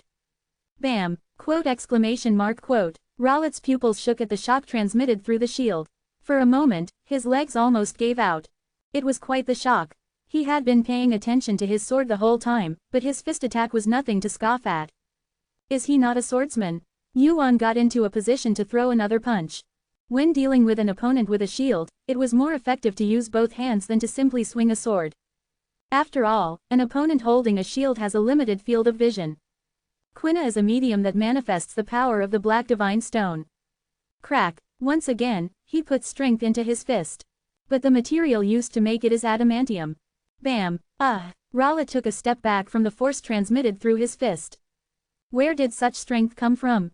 After the unusual flow of mana, his strength suddenly increased. The shield shook slightly, he couldn't just stand there and take it anymore. Buzz. Magic power gathers in the shield. At the same time, Rowlet, holding the shield, is thrown forward. Charge. Boom. Despite the close-range collision, Yuan's body floated into the air and flew away. He managed to keep his feet on the ground to prevent himself from flying any further, but the shock was not trivial. Throb. Throb. Yuan looked at Rowlet again, feeling the shock in his wrist. It's the power to destroy a wall. Rowlet's stats, skills, and all of his abilities were specialized in strength and defense. It felt like he was facing a giant tank. He couldn't take Rowlet down without breaking through that defense. Clack. He was holding a sword in one hand and a shield in the other. He got into a position to charge again. Are you going to fight with strength? Strength with strength. That was the method Rowlet chose. It wasn't bad. Rather, it was what he had been hoping for. After all, Yuan was just as confident in his strength. Creak. Under his skin, Yuan's muscles quivered with mana. Gigantification had been difficult to handle properly until now because of his low proficiency and stamina. The difficulty of the skill itself was so high that its effectiveness was halved. However, unlike before, Yuan's proficiency in gigantification had increased quite a bit, and his stats had grown considerably as he leveled up. This was enough for now. Stamina. Stat is temporarily replaced with strength. Stamina is sufficient. The power of a giant dwells throughout your body. Successfully used. Gigantification, for the first time. The power of a giant dwelling throughout his body. Yuan put his sword away and banged his fists together, saying, "Bang, charge." Bang, bang bang, the shield and fists clashed. They separated for a moment and charged again, clashing once more. There was no technique or skill in their fight. They clashed and clashed again, gritting their teeth. Rolohit, who was pushed far back, once again poured mana into his shield. A giant shield made of blue mana. Rolohit was able to sit at the round table because of this skill. This is the last time. This time, for sure, I will push back that brute. He gathered strength in his legs. He held his shield tightly and charged forward. Wah! A momentum that could topple a castle. However, Rolohit was not the only one charging. Boong! Yuan's fist stretched out forward. The two, who were running towards each other, collided. Quang! Snap! Quadududuke! The ground caved in from their collision, and the earth rose up in a circle. A clash of strength and strength. At that moment, a circular blue pattern was drawn on Rolohit's shield. The shield of the round table protects the target. Rolohit's skill increased the strength and hardness of his shield, and it had the ability to disperse and absorb shock. Charging with a shield meant that defense was just as good as offense. However, the result of the collision was the opposite of what the skill's effect suggested. Gulp! Rolohit's body was pushed back. 1 step. And 2 steps. Rolohit held on with his trembling arms.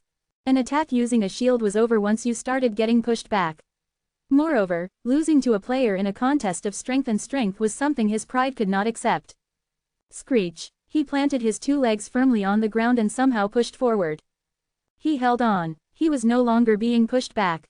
However, bang! Immediately afterwards, a shock was felt on the shield. Stagger! Gasp! His knees almost buckled. However, the shock did not come just once. Bang! Bang bang bang! A series of punches followed. Crack! The shield cracked and his grip began to loosen. What kind of brute is this? Did you really think I was like those who killed Arthur? It was unbelievable that this was really a player. If you really wanted revenge, you should have abandoned that knightly spirit. It didn't matter how many people you fought with or what means you used. You shouldn't have cared about any of that. Bang! The force pounding on the shield grew stronger and stronger. His body shook and the shield shattered. This was something he could not withstand. Trying to fight alone, the voice over the shield came closer, and at that moment. Crack! GGG! That's what being careless is. Bang! The shield shattered. Chapter 129. In an instant, the scenery reflected in Raleigh's eyes changed. Before he knew it, the surroundings had returned to their original appearance as a training hall. The effect of Raleigh's skill, single combat, had been dispelled. Thud! Raleigh, who had fallen to the ground as if collapsing, raised his head. Close above him, he could see Treehill's face. What the hell? It wasn't difficult to figure out the situation that had transpired. His shattered shield, Treehill and Yuan confronting each other. At the last moment, Treehill had saved him before he could be struck by Yuan's fist. That bastard was right. Treehole helped Rolly to his feet. From now on, we fight together. I haven't lost yet. You have to admit it. Your shield is broken, and... Drip. Treehole looked at the blood flowing from Rolly's body. The penalty has already begun. Rolly bit his lip at the shock of the penalty inflicted on his body. Even though this was the world they lived in, their opponent wasn't a ranker but a player. If they were to fight an opponent head-on, they would inevitably be penalized. The injuries he had sustained from Yuan weren't severe at the moment, but the penalty had turned Rolly's body into a rag. If you focus on defense, the penalty won't be that great. You can borrow my shield. Clang. Treehole dropped the shield he had taken out of his inventory onto the ground. It was a fairly heavy shield. However, it was far inferior to the one Rolly had been using. We fight together. From now on, Rolly would focus on defense, while Treehole would be in charge of offense. And that meant that Treehole would bear all the penalties from now on. It was a matter of pride, but it was no different from hiding behind his comrade's back. Growl. It was an unspeakable disgrace. However, it wasn't like he had any other choice. Rolly picked up Treehole's shield and gripped it tightly once more. It's my turn now. Taking on just one of them wasn't that difficult. He could use giant transformation right now. However, if there were two of them, the story would be different. As expected, whoosh, an ominous magical power could be felt from Treehole's body. His body was relatively healthy, so he ignored the penalty and drew upon his magical power. It seemed that he knew that if they were to engage in a protracted battle, they would be at a disadvantage because they would have to endure the penalties.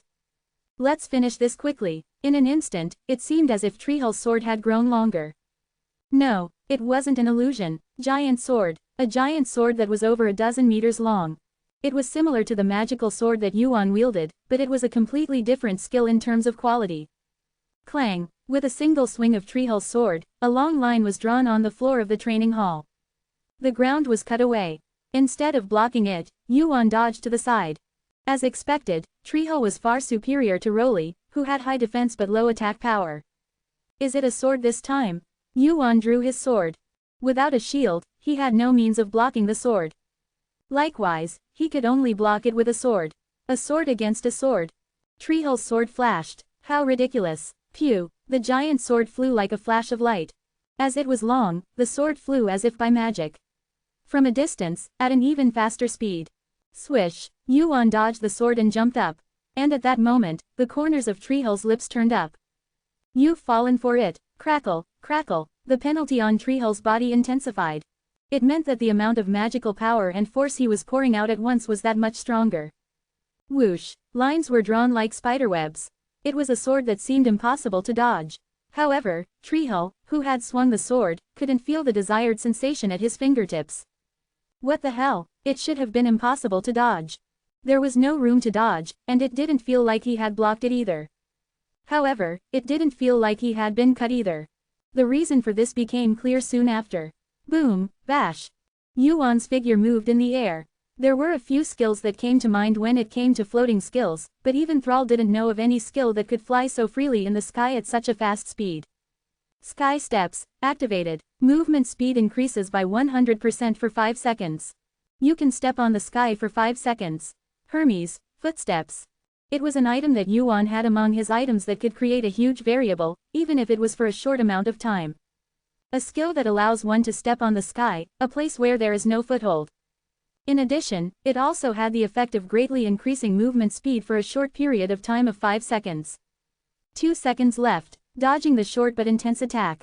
I'm closing the distance. Bash. Once again, the distance was shortened. Thrall's sword moved once more. And at that moment, the senses that had been closed opened wide. Fire Eyes reads the path. Sensory Zone is activated. It could be seen and felt clearly. The trajectory of Thrall's sword. And the direction and timing he needed to move. Swish. He lowered his body and closed the distance without slowing down. Thrall's sword was retrieved, and a range was created where both of them could attack. Huff. Thrall's sword headed downwards. The thought of cutting off his limbs one by one had completely disappeared. Now, he just swung his sword down with the sole intention of cutting Yuan's body in half. However, clang, Yuan's sword, instead, lifted Thrall's sword up. What kind of power? He had known it from watching him fight from the side, but it was truly a brute force. He thought he understood why Rollet's shield had been broken so easily. His body wide open, Yuan's sword dug inward. At that moment, shield of the round table protects the target. Clang, a blue shield blocked Thrall's front. Yuan frowned and turned his head. Rowlett's defense. If he took his time, he wouldn't be able to break through like just now, but it wasn't something that could be easily broken through either. Thrall, I know. Thrall's sword flew again, one shield and one sword. The two moved as if they were one body. Exquisite. Their combined attack felt like fighting a monster with 4 arms, 4 legs, and 2 heads. And Yuan knew a monster that was greater than that. Compared to Asura, he was used to messy battles. Sun Ogong and Asura. Yuan had already fought against many people with outstanding records, even in the entire tower. Furthermore, the situation was better now than it was then. Swish. Fire Eyes predicts the battle. One of Fire Eyes' abilities. Battle prediction. Yuan ignored Rowlett's defense and dodged Thrall's sword. Even though the effect of Sky Steps had disappeared, Thrall, who he was facing, felt faster than before. What kind of movement is this? No matter how much he swung his sword, he couldn't catch him. It felt like he was fighting a ghost, not a person. It felt like he was swinging his sword at empty air. Occasionally, the swords would clash, but even that couldn't erase the feeling that he was missing. Of course, Yuan was just as frustrated. This is tricky. The combination of offense and defense. This kind of combination was ambiguous, whether it was strong or defensive. The two's unity was broken, or the two were separated. Or if not, I'll break through with a stronger force. It was a defense that couldn't be broken through by giant transformation alone. Then, he had to take out a few more of the remaining funds. There was a way that came to mind. Should I try it? A way to increase power with a method other than skills. The corners of Yuan's mouth, who was tapping on Rowlett's shield, went up slightly. Rowlett's 2 legs were firmly fixed to the ground. Boom, the shock felt from the sword was no joke either. However, he was slowly getting used to it. Thale will stop attacking around now. Clang, the consecutive sword strikes stopped for a moment after Yuan's attack. It made sense. No matter how strong Yuan was, he couldn't ignore the sword against his neck and continue attacking. Phew, drip, blood dripped down from Thale's body. His arms were trembling, and he was slowly starting to lose strength. The penalty's effect was getting stronger as time passed. I need to get him in one shot. Thud, Rolwat held a sword in his other hand instead of his shield. He couldn't just defend anymore. Right now, time was their enemy. It was important to end the fight as quickly as possible. Just then, Rolwat, Thale, who had been breathing hard, called out to Rolwat. For a bit stall him. Rolwat's eyes flashed. He realized that Thale had made up his mind. How long? As long as possible. Are you okay? A large amount of penalty had already been added to Thale's body. It was possible that he would be annihilated by the last attack that would come from now on. You can die in a fight anyway, right? Thale gritted his teeth. I'll try. All right. Bang. Rolwat stabbed his shield into the ground. At the same time, his shield expanded greatly along with the blue mana. It was like a huge wall, not a shield. As the skill activated, sparks erupted from Rolwat's body. Crackle, sizzle, Rolwat gritted his teeth at the penalty he felt for the first time in his life. It was a pain that was hard to endure. The tower's will was telling him to stop causing trouble. I can't do that. Thale was risking his life. He, who was attacking the player directly, would probably be bearing a greater penalty than himself. In that case, he couldn't just sit around. With all his might, Rolwat shouted, "Come on, I know, rumble, rumble, rumble." Above the sky, a giant sword made of transparent mana fell. Thale held the sword upside down and took a stance to swing it down. If Rolwat's skill was the strongest shield he had, it was the strongest sword Thale had. This one time, I'll end it. Thale used his powerful skill, and Rolwat protected him and held on. If this one failed, the fight would be over.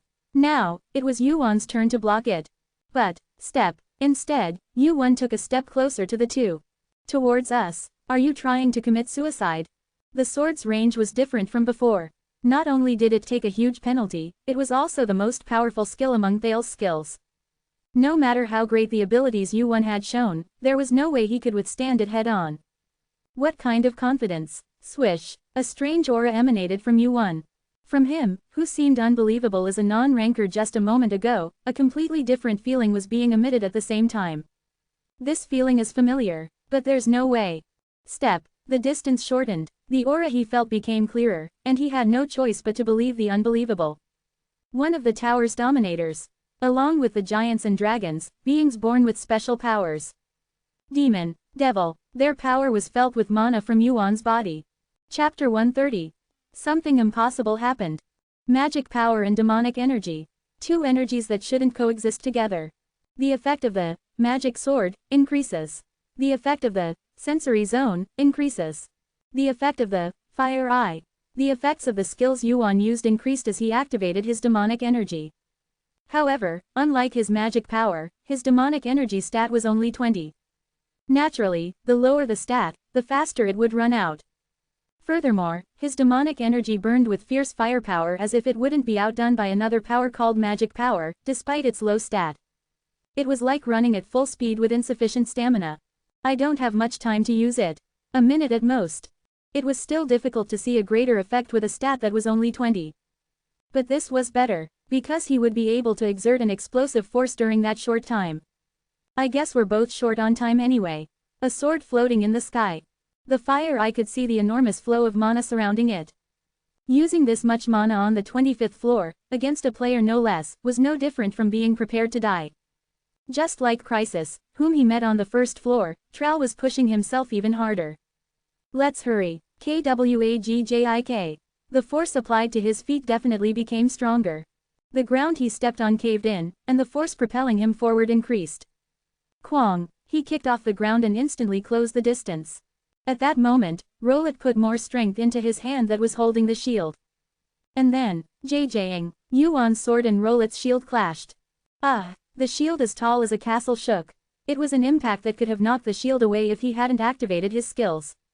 Kwang. His arm trembled, cracks slowly began to form on the strongest shield, and the shield shook as his strength left his arm. I can't hold on like this. Even with his current state, he was pushing himself. Chi. But that didn't mean he could just get pierced through. Kua. He pulled up his magic power to the limit, even at the cost of penalties. Although he was only defending, the will of the tower took it as a battle with a player. The shield became more durable, but the penalties also grew stronger. But eventually, that's enough. He could block until Tral's skills were all activated. Swish. Tral's sword, held in reverse, began to fall downward. And at the same time, the huge sword floating in the sky moved along with it. It's over now. Yuan's head, which had been hitting the shield, lifted up. A sword made by gathering enormous magic power. It looked like the judgment of a god descending from the sky. The judgment of the round table descends. Goo. A fierce flow of mana strong enough to shake the entire arena. The flow of Manice harp enough to shake all the training ground. Rolet was convinced that there was a demon clan behind Yuan. However, Yuan spared him and decided to let him face a trial according to the law. But then, King Lancelot of Britain, who suddenly appeared, sentenced Rolet and Thrall to death. Yuan sensed that a foreign god had possessed Lancelot's body. How much penalty did he use? Thrall's body beyond the shield was full of wounds. It wouldn't best rank even if Ekelap said right away. If the skill realized by a knight worthy of sitting at the round table has withstood sick penalty, its power would be horrifying. That's dangerous. I can't continue to penetrate the barrier while entering that. First, I have to block it. As I was making that judgment, the effective calm is increasing. Calm reads the path. Whoosh. The view looking at the sword changed. The flow of mana, which had been firmly concentrated, seemed to be dispersed. A view that penetrates the sense. In it, Yuan could see things he had never seen before. For example, I see it, the weakness of the giant's word that Thrall created. Swoosh. There was still plenty of magic power left. I can probably use it 1 or 2 more times. If so. Swish. If so, I can't help but change my mind. This is enough to give it a try. I'll clash with it. Crackle. Magic power exploded from Quine. I squeezed all the remaining magic power and gathered it at the tip of the sword. The giant sword was falling down. In comparison, Yuan's sword was like a speck. Qua. At the moment, the tips of the two swords collided. Flash. A bright light burst out in the center of the training ground. Qua. Huang. The two magic powers collided and turned the training ground upside down. To withstand the strong wind, Rolet had to once again put strength into the shield to protect his body. Thrall, are you okay? There was no answer. When he glanced to the side, he saw Thrall kneeling with his sword stuck to the ground. Unconscious. Thinking the worst, Rolet put his hand on Thrall's nose. Fortunately, he was breathing. Phew, Thud, Rowlet collapsed as if his legs had given out. Although not as much as Thrall, Rowlet's body had also become rags due to the penalty. Blood was flowing from the blood vessels all over his body, and he had no more strength in his limbs. Now, even getting up is difficult. But still, I wonder how I won. The magic power and mana that he felt from Yuan were definitely threatening. If he used both powers together, he would be able to exert much greater power even with the same stat. But even so, the gap was considerable this time. But at this rate, I won't be able to find out who was behind the assassination of His Majesty the King. In other words, it was a half-assed revenge. It wasn't a satisfying conclusion. Of course, but there is a clue. Although it was a short fight, he was able to find one clear clue. The power that one could never possess if they were born as a human. Mana. He had never heard of a story where one could obtain mana through a skill. It was definitely strange for a player to handle mana. Mana was like the exclusive property of the demons. Rowlet was convinced that there was a demon tribe behind Yuan. I should find out more. What are you talking about?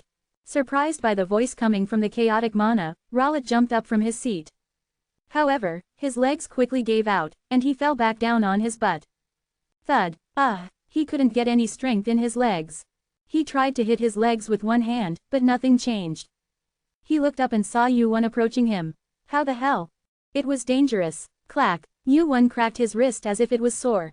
It seemed like he had been quite shocked. It actually hurt quite a bit. However, Rowlet was shocked that he wasn't bleeding or seriously injured. Surely he didn't take that head on. Damn it. Bam. Rowlet hit his knee with his fist. He had to get up. Thud. If he stayed down like this, both he and Tral were finished. Grr, are you putting on a show? Rowlet, who had been hitting his knee like crazy, looked up. He saw Yuan, who had come up to him without him noticing. Yuan had put away his sword and had suppressed all the mana he had raised. You're going to hurt your knee like that. Stop it. Quote. Rowlet had a blank expression on his face, wondering what was going on. He thought that now that the fight was over, they were going to get their heads cut off. Why aren't you finishing this? You want me to kill you? Isn't that normal? Well, yes, but this was what was more annoying than fighting. Meaningless explanations. However, he had no choice but to do it. Like I said before, I have nothing to do with the King of Night's death. It all started with a misunderstanding, so there's no need to kill you. Yuan's gaze turned to Tral, who was lying on the floor. Besides, don't kill him. Never. Yuan frowned at Arthur's voice that was ringing loudly in his head. Even though he had already told him several times that he understood, Arthur repeated the same words. Tral and Rowlet, the two of them had been Arthur's subordinates a long time ago. You're already doing that, Yuan replied as if complaining inwardly and shook his head. No, forget it. No matter how much more I explain, you won't believe me anyway. Even now, you're saying you didn't do it. Yes, you can have a separate trial later to pay for what you've done. Let's do it according to Britain's law. Rowlet was speechless at his confident words about following the law. For a moment, he wondered if it was real. Then was the king lying? No, that can't be. Then did Asgard spread false information? His head was getting complicated. There was a sense of incongruity between the information he had received from Lancelot and the way Yuan was acting. He couldn't side with either side. It was then, yes, that's good, by law. Tral and Rowlet, who had passed out. Someone was walking up behind the two of them. Rowlet's head turned back, his pupils dilated as if they were going to tear. Why, your majesty, what a mess, a green-haired man muttered as he looked around at the dead bodies. Yuan looked at his face. It was a face that he had heard of.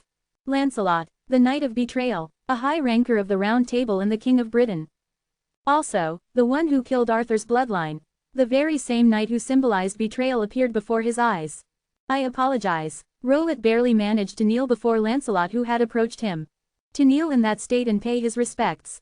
Yuan thought to himself once again how great the mentality of a knight was when facing their king. Lancelot looked down at Thrall, who had collapsed on the floor, and Rowlet, whose energy had been drained. Then, yes, he opened his mouth with a colder voice than ever. You should apologize. Yes. For daring to tarnish the name of Britain and the Round Table with such actions. Quote. Yuan's eyes flashed, and then, the next moment, something unbelievable happened. Splat. You shall be sentenced to death. A thin red line appeared on Rowlet's neck. He opened his eyes wide and looked up at Lancelot with eyes that couldn't believe it. Why, Pwook. Rowlet's head flew off, and a fountain of blood spurted up. The same thing happened to Thrall, who was lying on the floor. Thrall's body was cut in half and, like Rowlet, he couldn't even leave behind a short word like, why. It all happened in a split second. Tisk, looks like even my own people are capable of disgracing the country.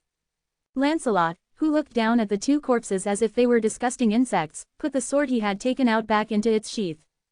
Click, are you okay? You must be quite surprised. Lancelot greeted him with a friendly smile on his face.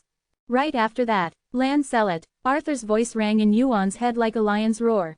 It was an intense thought. It was as if he would appear in front of Lancelot himself right now.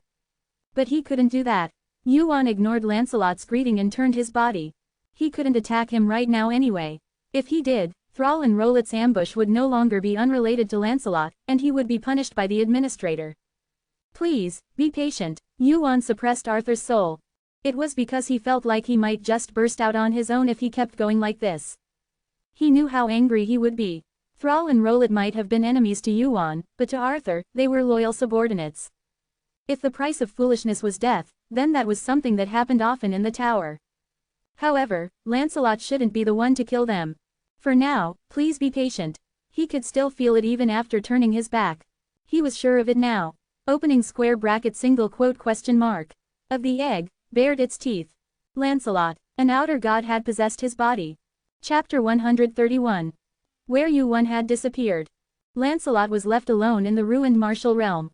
Looking at Yuan's fading figure, Lancelot stroked his chin. He didn't even say hello. What a cold-hearted bastard. Soon, the smile that had formed on his lips disappeared like a lie. He shifted his gaze and looked at the corpses of Rowlet and Thrall. 2 knights of the Round Table had been defeated. They weren't low-ranking knights either. They were veteran rankers who had been with the King of Knights for quite some time. For 2 of them to have attacked together and still not have been able to win. My mistake. Not 2, but 3. No, he should have sent 4 or more. That way, he could have gotten rid of Kim Yuan for sure. It was his miscalculation that he thought 2 would be enough. Come out now. Lancelot's head turned, a gaze he had felt from afar. The moment he turned, an afterimage appeared before his eyes. You caused quite a commotion. An old man with a white beard. Merlin looked around. The martial realm was in complete chaos. I have taken care of the commotion. Lancelot greeted Merlin politely. Not even King Arthur treated him carelessly. Perhaps because of that, even though Lancelot was the king, many of the other knights secretly treated Merlin like Arthur. Furthermore, he was Britain's strongest fighter, a high ranker. And he had been watching him from afar. But what brings you here? At this late hour? Today, the night is rather noisy, you see. It's because the knights below are causing trouble. Please understand. Understand. Merlin stared at Lancelot for a moment before waving his hand. Then, rumble, rumble, rumble. Creak, clank, clank. The ground turned over and began to fill in the crater that had been dug up. It was as if an earthquake was about to occur, but there was no vibration. As if it were an illusion, the ground moved quietly as if a picture were moving. The land that had been turned upside down by the battle was flattened. Yes, I understand. Swish. Merlin, who had appeared like a mirage, disappeared from his seat again. Lancelot looked around at the scenery that had changed in an instant. The martial realm, which had instantly returned to its original state. It was truly an amazing feat. The old man's power is good too. A deep frown creased Lancelot's forehead. Archmage Merlin. He was the biggest obstacle for him as the King of Britain. However, he was a monster with roots that were too deep and solid, so there was no way to pull him out. Lancelot looked at the spot where Merlin had disappeared. Come to think of it, it had been years since he had seen Merlin in Camelot. Was he watching Kim Yuan? There were 2 reasons why Lancelot had let Yuan go. The first was because of the administrator's intervention, and the second was because of Merlin's existence. He usually didn't interfere with things outside. He had only heard that he spent his time in the castle gardening or doing other leisurely activities. But then Merlin started to move, if only a little bit, as if he were stretching. If that's the case, soon, Lancelot's gaze turned in the direction Yuan had disappeared. Why on earth? Yuan headed straight back to his room. The wound wasn't big, it was small enough that he could treat it himself with the medicine and bandages he had packed in his inventory. Why, Wang? Arthur's voice rang in his head. It was already the umpteenth time. At this point, he felt like putting him back in the Quinn. He had intended to keep him out while he was in Britain. So, are you saying to fight there? That's obvious. Then the result would have been one of two things. Either I would have died, or Lancelot would have had an honorable death. Arthur shut his mouth at Yuan's words. Which one do you want? Choose. He couldn't choose either. Neither of them could choose the side they wanted. What Arthur wanted from Lancelot was not just an ordinary death. An honorable death. That was a luxury for Lancelot. If that happened, Britain would erect a statue of Lancelot and continue to admire him. Of course, I don't want to see that. Then please be patient for a while. Damn it, no matter how much, just a little bit. Yuan's gaze changed. Just a little bit, and you'll be fine. Lancelot, he had heard a lot about him, but meeting him in person was more than he had heard. He's disgusting. He was the type that Yuan hated the most. He was different from the front and the back, and he didn't show his true colors. He also treated the people he used like chess pieces, and he disposed of them without mercy when they were no longer useful or if they seemed like they would harm him. Trowel and Rollet. In the end, the two of them were played around with in the palm of Lancelot's hand. Flap. Yuan tore the bandage with his teeth. His hand was quite swollen from receiving Trowel's sword. Yuan organized his thoughts as he wrapped the bandage with his other hand. Lancelot moved first. He had known who was behind it ever since the two of them had come looking for him. The only person who could give orders to the Knights of the Round Table was Lancelot, the King of Britain. The problem wasn't Lancelot, it was someone in Olympus who was above Lancelot. In this situation, what does it mean that Olympus is after me? He had obtained the sea god's stone. Because of this, Zeus was able to keep Poseidon in check, and Poseidon was unable to touch Yuan due to Zeus's restraint. Of course, Zeus had no reason to move in such a situation either. However, the fact that Olympus had moved meant one thing. Have they finally chosen a frontal assault? It was an unexpected situation. Even if he was the same god as Poseidon, in the current situation where he hadn't obtained the sea god's stone, he wouldn't be a match for Zeus. The fact that Poseidon would ignore Zeus's restraint and aim for him was something that Yuan, Hercules, and no one else had calculated. Is there a variable involved? He had thought that something like this would happen once or twice. Of course, it would be nice if everything went according to plan, but how could that happen? Even if several high rankers who knew the future and ruled the tower put their heads together, it was impossible for everything to go smoothly like a mathematical formula. It doesn't matter if Poseidon makes a move. I had to obtain the sea god's stone anyway, even if I ended up getting into a fight with Poseidon. If there was a variable, he just had to overcome it. That was what Yuan had to do. He was drawing a picture. Right now, he didn't have any companions like Sun Ogong, Asura, Hercules, or Odin. He couldn't think with them, so it was time to think for himself from now on. And as a result, it might actually be a good thing. A not-so-bad picture was drawn. He would act as a fuse to intensify the conflict between Poseidon and Zeus, and if he got this much injured, it would be a good deal. Bam! Yuan shook his head as he tied the end of the bandage tightly. Olympus could wait. For now, he had to deal with the task at hand. I got hit once, so. Yuan stretched out his injured and bandaged hand. It's time to return it. No one had noticed the commotion the night before. Even though the martial forest was far from the castle, it was quiet even though that amount of mana had moved. Perhaps Lancelot had used a separate method. Of course, it wasn't that no one had noticed the change. Doesn't the floor feel a little different? Oh, is it? Was yesterday the day they cleaned the ground? I think there's still some left, but it's strange. The first to notice the change were the knights who used the martial forest. To them, who used the martial forest every day, even the slightest change in the floor was a big deal. However, no one thought it was a trace of battle. And someone looking for Thal and Rollet. Knock knock. Milton, a royal knight of Britain, knocked on the door. It was an errand from King Lancelot. Quote. There was no response for a long time. Milton knocked on the door again. Knock knock knock. Lord Kim Yuan, His Majesty the King calls for you. As always, the room was quiet with no response. Milton frowned. As it was an errand from the king, there was no time to be so stubborn. The sun is high in the sky, are you still sleeping? Annoyed, Milton knocked on the door harder than before. Knock knock knock. Lord Kim Yuan, if you don't open the door now, I will have to enter despite being rude. Please don't be rude. That was when, creak, the door suddenly opened. The guest waiting inside came out. Lord Kim Yuan. Leave, quote. What the hell is he talking about, telling me to leave all of a sudden?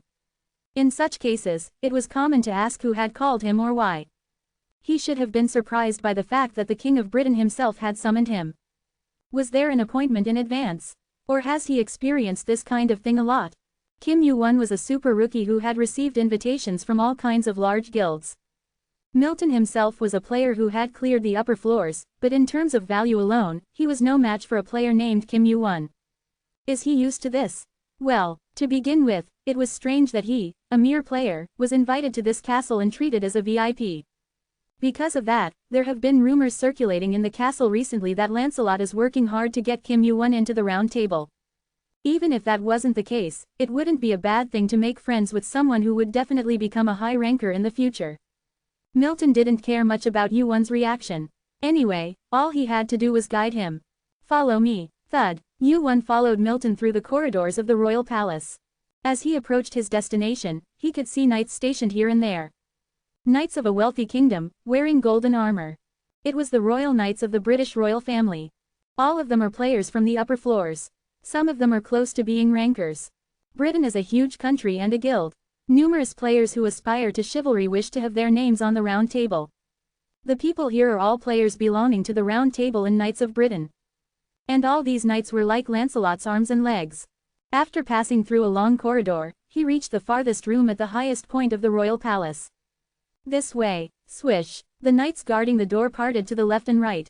It seemed that permission had already been granted from inside. Creak, the door opened wide before Yu-won could enter. The interior of the door was quite narrow and deep. Inside, there was a long, round table. It was designed to talk to someone sitting opposite from afar. Thud, Yu-won, who came inside, was greeted by only two chairs facing each other. Thud, the door behind him closed. He didn't care much. A banquet was prepared on the table, so it wouldn't be a story that would end with a short greeting. Are you here? Creak. Yu-won sat down in front of the man who greeted him with a big smile. Then he looked at the man who had invited him. We're not on such good terms that we would greet each other with a smile. Lancelot, the King of Britain and the Guild Master of the Round Table. However, he was only the King of Britain, not his king. There was no need to be polite when trying to kill each other, and there was nothing against British law if he didn't show courtesy since he didn't belong to the Round Table. Lancelot continued to look at Yu-won with a smile. It was one day before the Round Table Conference. Chapter 132. The sun sets. The tableware clatters and food moves around the table. Yu-won didn't touch a spoon or fork. He just sat there and watched Lancelot eat in front of him. Aren't you going to eat? He cut the deliciously cooked meat and put it in his mouth, and washed it down with expensive alcohol even though it was still the middle of the day. Yu-won watched him and picked up a fork. The food is a little bland. Plop. As he pierced the meat with the fork, blood dripped out of the slightly undercooked meat. It smells so much like blood. It was natural for blood to flow from well-cooked beef. The smell of blood. It was the smell from the process of making the food prepared for Lancelot, not for the dining table. It seems you haven't eaten much good food. Lancelot laughed and put the meat in his mouth. You'll be having these kinds of meals more often from now on. You deserve it. I told you. Thud. Yu-won dropped the meat he had picked up with the fork back on the plate. The food is a little bland. Clang. The fork fell on the table. Lancelot stopped cutting the meat. He wiped his mouth with a napkin and looked at Yu-won. How did you meet the old man? The boring conversation was finally over and the main topic came up. The old man Lancelot was referring to was Merlin. There was no one else in Britain that he would speak so highly of. Merlin was the only being Lancelot was wary of in Britain. It was clear that Lancelot would hate for Yu-won to get close to Merlin. Just by chance. Is that why you've been going outside so often lately? Probably. There was no reason to deny his friendship with Merlin. No, even if they didn't have a friendship, he needed to make one up. That way, Lancelot would be a little more careful. Really, the sound of the tableware moving stopped and the room became quiet. Even though Merlin's name was mentioned, Lancelot didn't seem to care much. He either already knew about it or it wasn't something he cared about. It must not be the main topic. That was when it happened. Swoosh, mana began to spread throughout the room. Yu-won looked at Lancelot without moving. It was Lancelot who had started to move the mana. But it didn't look like he was using any special skills or preparing for a fight. He was just spreading mana thinly all around. There was only one case where someone would control mana like this. Now the conversation will be a little easier. Blocking the player kit. Player kits that worked using mana had various functions. Among them were functions like recording audio, which was what Lancelot was being careful about. I heard you have the Stone of the Sea. Lancelot's voice changed. The main topic had finally come up. So, someone I know wants it. I would like you to hand it over. To ask someone to hand over something they had right in front of them, it wasn't something the leader of a guild and king of a country should be saying. Either way, thanks to that, Yuan was able to get useful information. I wondered which side it was. Was it Poseidon after all? Twitch. Veins popped out on Lancelot's forehead. Don't speak that name so casually. He must have been right, judging from his reaction. Of course, otherwise, there was no reason for him to have 2 Knights of the Round Table after him. If it was Zeus, he already had the Celestial Stone, so he didn't need to move and risk a confrontation with the administrator. Originally, I was thinking of taking it by force. There are many ways, whether it's killing you or keeping you alive. So that's why you tried to pass Mammon off to me. You were trying to frame me. So you were trying to pin Mammon on me.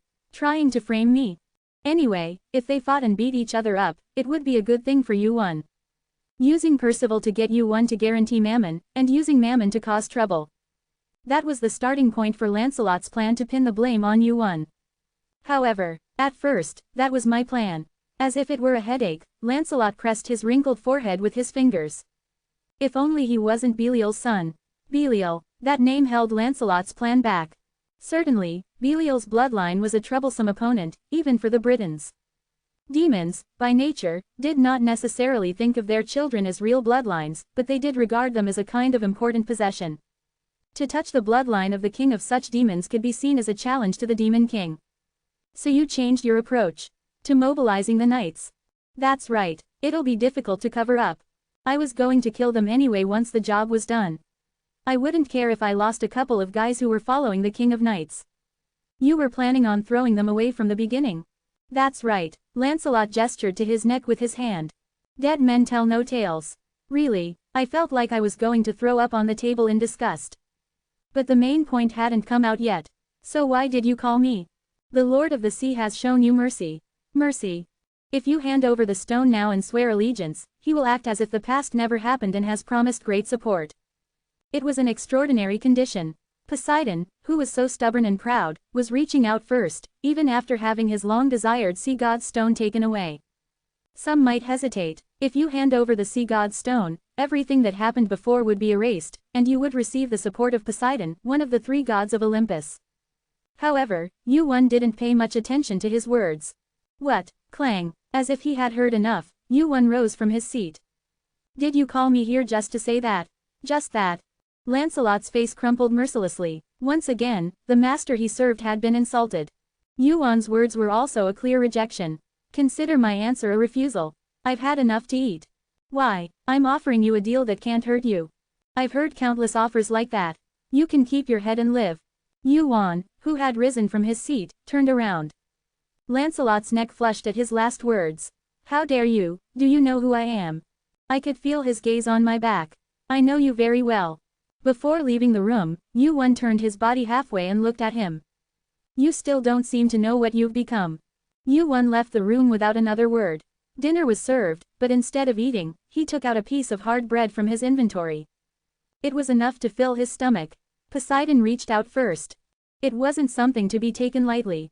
Poseidon was a high ranker. He was also a top-tier high ranker who dominated the ecosystem of the tower, like Susano. On Olympus, he was revered as one of the 3 gods, along with Zeus. He was unmatched in strength and power, and there was no reason why he couldn't defeat a single player, no matter how great they were known to be. So there must be another reason why he reached out first. Is he preparing for a war against Zeus? Olympus had sent 2 rankers to capture Yuan. That meant that Yuan's current power was being seen as at least comparable to a low-ranking ranker. He gets the Sea God's Stone and acquires a player who will become a high ranker in the future. But that alone wouldn't be enough. There must be other insurance policies. Anyway, if they fought among themselves, it was good for Yuan. Next day, Camelot bustled. Round Table meeting. The largest and most important event in Britain, which takes place once a month. The Round Table will be missing a seat today. Why? I heard an elder is coming. An elder? That's unusual. Yes, he hasn't been interested in the Round Table meetings for the past 100 years. Merlin's participation was quite important in Britain. Along with Lancelot, he was like a living legend of the Round Table. There were rumors that if he had wanted to, Merlin would have become the king after Arthur. What does that mean? The knights gathered in one place. The top of the castle. The highest point of Camelot. There was not even a single room there. All the walls were torn down, and there was only one round table and numerous chairs. Thud, thud, the knights walked up the stairs. The knights who arrived at the meeting room sat down in their seats. Long time no see, everyone. Didn't they say that Jahar was hospitalized? He's not absent, is he? There he comes. Oh, Kyle, I heard the news. I heard your ranking went up a lot. I was lucky. How can your ranking go up just because of luck? The ranking management bureau is full of picky bastards. As more and more people arrived, the meeting room became noisy. Numerous stories were exchanged, such as asking about each other's well-being or talking about big and small things about the tower. And among them, the two biggest topics of interest were: I heard that Elder Merlin is participating in this meeting. I heard he's been hanging out with a player named Kim Yu-won these days. A player? Why all of a sudden? Who knows? I've heard the name a lot, but he must be a special guy. Considering that Elder Merlin is interested in him. Merlin and Yu-won, the two names were mentioned countless times among the knights. At first, when they heard that Lancelot had invited Yu-won to the castle, the reactions were mixed. Some wondered how great he was, while others thought it didn't matter since he was still just a player. However, as the story about Merlin spread, the perception of Yu-won changed drastically. But Treehull, why isn't that guy here? Rowlet isn't here either. It's time, what are they doing? Two people were absent. Moreover, Rowlet and Treehull, who had never missed a single meeting, were not attending this meeting at the same time. But Pendrick, why is your head like that? You're not already losing your hair, are you? PFF'd. Don't talk about it. Pendrick, who had all his hair pulled out by Merlin, showed off his shiny, crystal-like head.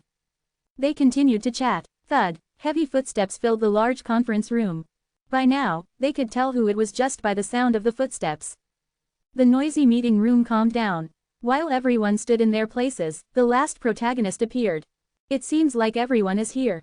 Lancelot. He looked around at the knights who had arrived at the meeting room. Treehull and Rowlet haven't arrived yet. I'll talk about them later. The knights sat down as Lancelot sat down in his seat and gestured. Two seats were empty. Lancelot's gaze, which had been staring at the seats, slowly moved. Well, it seems like everyone who was going to gather has gathered. Thud, at the bottom of the stairs. The sound of two people's footsteps could be heard. Let's start the round table meeting. The knights' gazes turned to the stairs leading up to the round table. The two people who were late than Lancelot. The great mage Merlin, who had stopped his activities for a long time and had not shown his face at the round table. Along with him, the uninvited guest, Yu-won, arrived at the seat. Chapter 133. Early morning, the entrance to Camelot's royal castle. There, the knights of the round table stood guard at the gate. Was it today? The round table conference. A knight who was yawning in boredom asked as he looked at the top of the royal castle. Only then did some of the knights realize what day it was. Ah, now that I think about it. When will I ever get to go in there? Wake up to reality. Not with your level. My level or your level. Yeah, that's right. Our level. How could we ever sit at the round table when we can't even get past the 50th floor? Not everyone who became a ranker could sit at the round table. However, every knight who sat at the round table was a ranker. Becoming a ranker was the minimum requirement to be able to sit at the round table. So, it was impossible for them to sit at the round table when they weren't even rankers yet. What's more, the knights guarding the city gates weren't even part of the royal knights, let alone the round table. I'm going to try again. Definitely. When? I'll earn more points while working here. As long as I can get past the 50th floor, the guild will give me a lot of support, right? Right, you said you stopped at the 47th floor. That's too bad. I'll definitely sit there someday. The round table conference was like a dream to the players who entered the round table. It was an important task of operating the guild in the country, and at the same time, it was a symbolic position that represented the 150 strongest members of the round table. Hey, wait a minute. Where are you going? I'm going to the bathroom for a second. Didn't you just go a while ago? I think I ate something wrong. My stomach is really upset. Hurry back. His fellow knight ran inside the castle. Looking at him, the other knights guarding the gate thought he must have been in a hurry and turned their heads back. They yawned for a while in boredom. Just then, the fellow knight who had run off to the bathroom came back. Oh, what, you're back already? Yeah, did your stomach suddenly get better? To their question, the knight who had gone to the bathroom made a puzzled expression. What are you talking about? Already, I just spent a long time suffering because I ate something wrong. Quote question mark quote. Quote question mark quote. You're very late, Lancelot greeted Merlin. However, contrary to his words, his gaze was not on Merlin. He looked at Yuan and asked, why did you bring this guy with you? Is it not allowed? It's not like we can let someone who isn't qualified sit at the round table, but... Lancelot looked at Yuan. He had already heard about Merlin attending the meeting a while ago. However, he didn't expect Yuan to show up here. What is he thinking? The Round Table Conference was a meeting that he, the guild master of the Round Table, presided over. To walk into such a conference room on his own was no different from sticking his head into a tiger's mouth. He thought he was a smart guy. He didn't know what he was thinking, but it was clear that he had chosen the wrong place to fight. Lancelot nodded. I understand. I'll make an exception this time. I have something to say anyway. Lancelot asked the knights sitting in the audience. Is everyone okay with this? It was the first time this had happened. An outsider who wasn't part of the round table was sitting at the round table. However, they couldn't object just because of that. Merlin, who was the round table's strongest force and like a teacher to the King of Knights. And Lancelot, the current King of Britain and Guild Master of the Round Table. It was the opinion of both of them. None of the knights could voice their opposition. Then let's all agree. Lancelot nodded, and Yuan and Merlin sat down. And then, do you know whose seat that is? Lancelot asked Yuan, who was sitting down. After thinking for a moment, Yuan replied. Trahal or Roel, it must be one of their seats. How dare you, impertinent. At Yuan's answer, some of the knights rose from their seats. No matter how much Yuan was an outsider who didn't belong to the Round Table, this was a seat where the Round Table presided. Furthermore, Lancelot was the master of such a round table. To use such disrespectful language in such a place. It was enough to excite the knights who were fiercely loyal to Lancelot. Swish. At that moment, Lancelot's hand went up. The conference hall, which seemed about to become lively, became quiet in a moment. Lancelot, who had calmed the knights with Agaster, opened his mouth again. You must know what happened to those two. I know well. Yuan's eyes looked straight at Lancelot. I saw you kill him. What are you talking about? Where do you think you are to dare? The knights' reaction was divided into two. Those who looked at Lancelot, as if it were true. And those who got angry at Yuan, saying it was nonsense. As if he had expected such a reaction, Lancelot nodded instead of panicking. Yes, that's right. I killed him. With this hand. Lancelot trails off as if in despair. After a while, he looked at Yuan and opened his mouth again. But all that, Lancelot. Yuan stared into Lancelot's eyes. Don't be mistaken. This place is not for me, but for you to pay the price. Lancelot frowned and looked at Yuan Shais without looking away. What on the earth was she thinking? Yuan was no saying words to their knights participating in the meeting, turning them against them. Areu saying you have something. It was a little interesting. What made him so confident? Lancelot looked at Yuan with a different expression on the inside and outside. What do you want to say? There is a guest. Thud. I think you'll be very happy. Yuan stood up with those words. And then, a new person appeared at the top of the stairs. Creak. The sound of a knight wearing heavy full-plate armor. The eyes of the knights gathered in the conference hall turned in that direction of the footsteps. The knight's eyes widened as they confirmed his face. No way. Real, is it real? Thud. Some knights, despite being in the meeting, even got up from their seats in surprise. No, it wasn't just a few. It was more than half. They couldn't help it. Your Majesty the King. The only one who could be called by the name of the king, not Lancelot. The owner of the real Threnetheth had been empty for 1,000 years.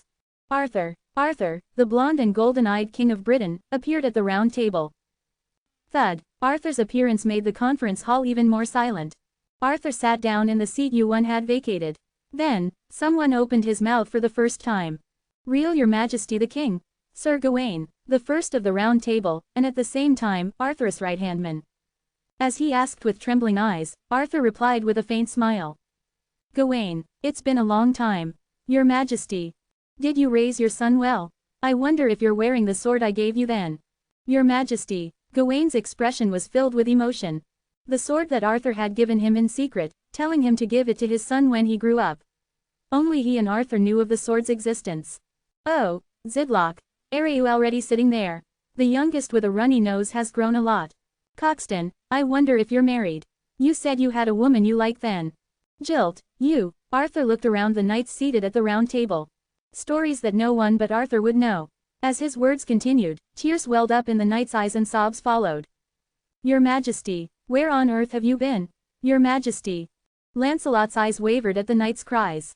The appearance of a rancor who had become immortal was no different from 1,000 years ago, and the stories that came out of his mouth were things that no one but Arthur could know.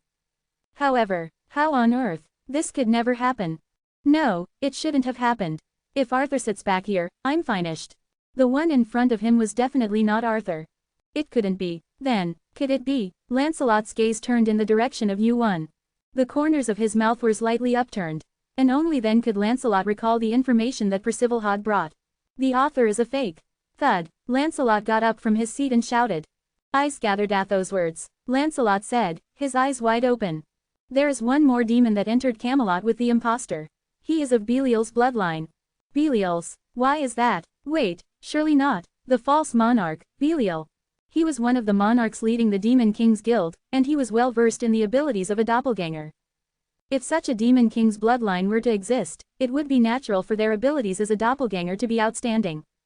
Moreover, if there was a doppelganger among Eugene's party, there was no doubt that suspicions would arise about whether the Arthur before their eyes was real.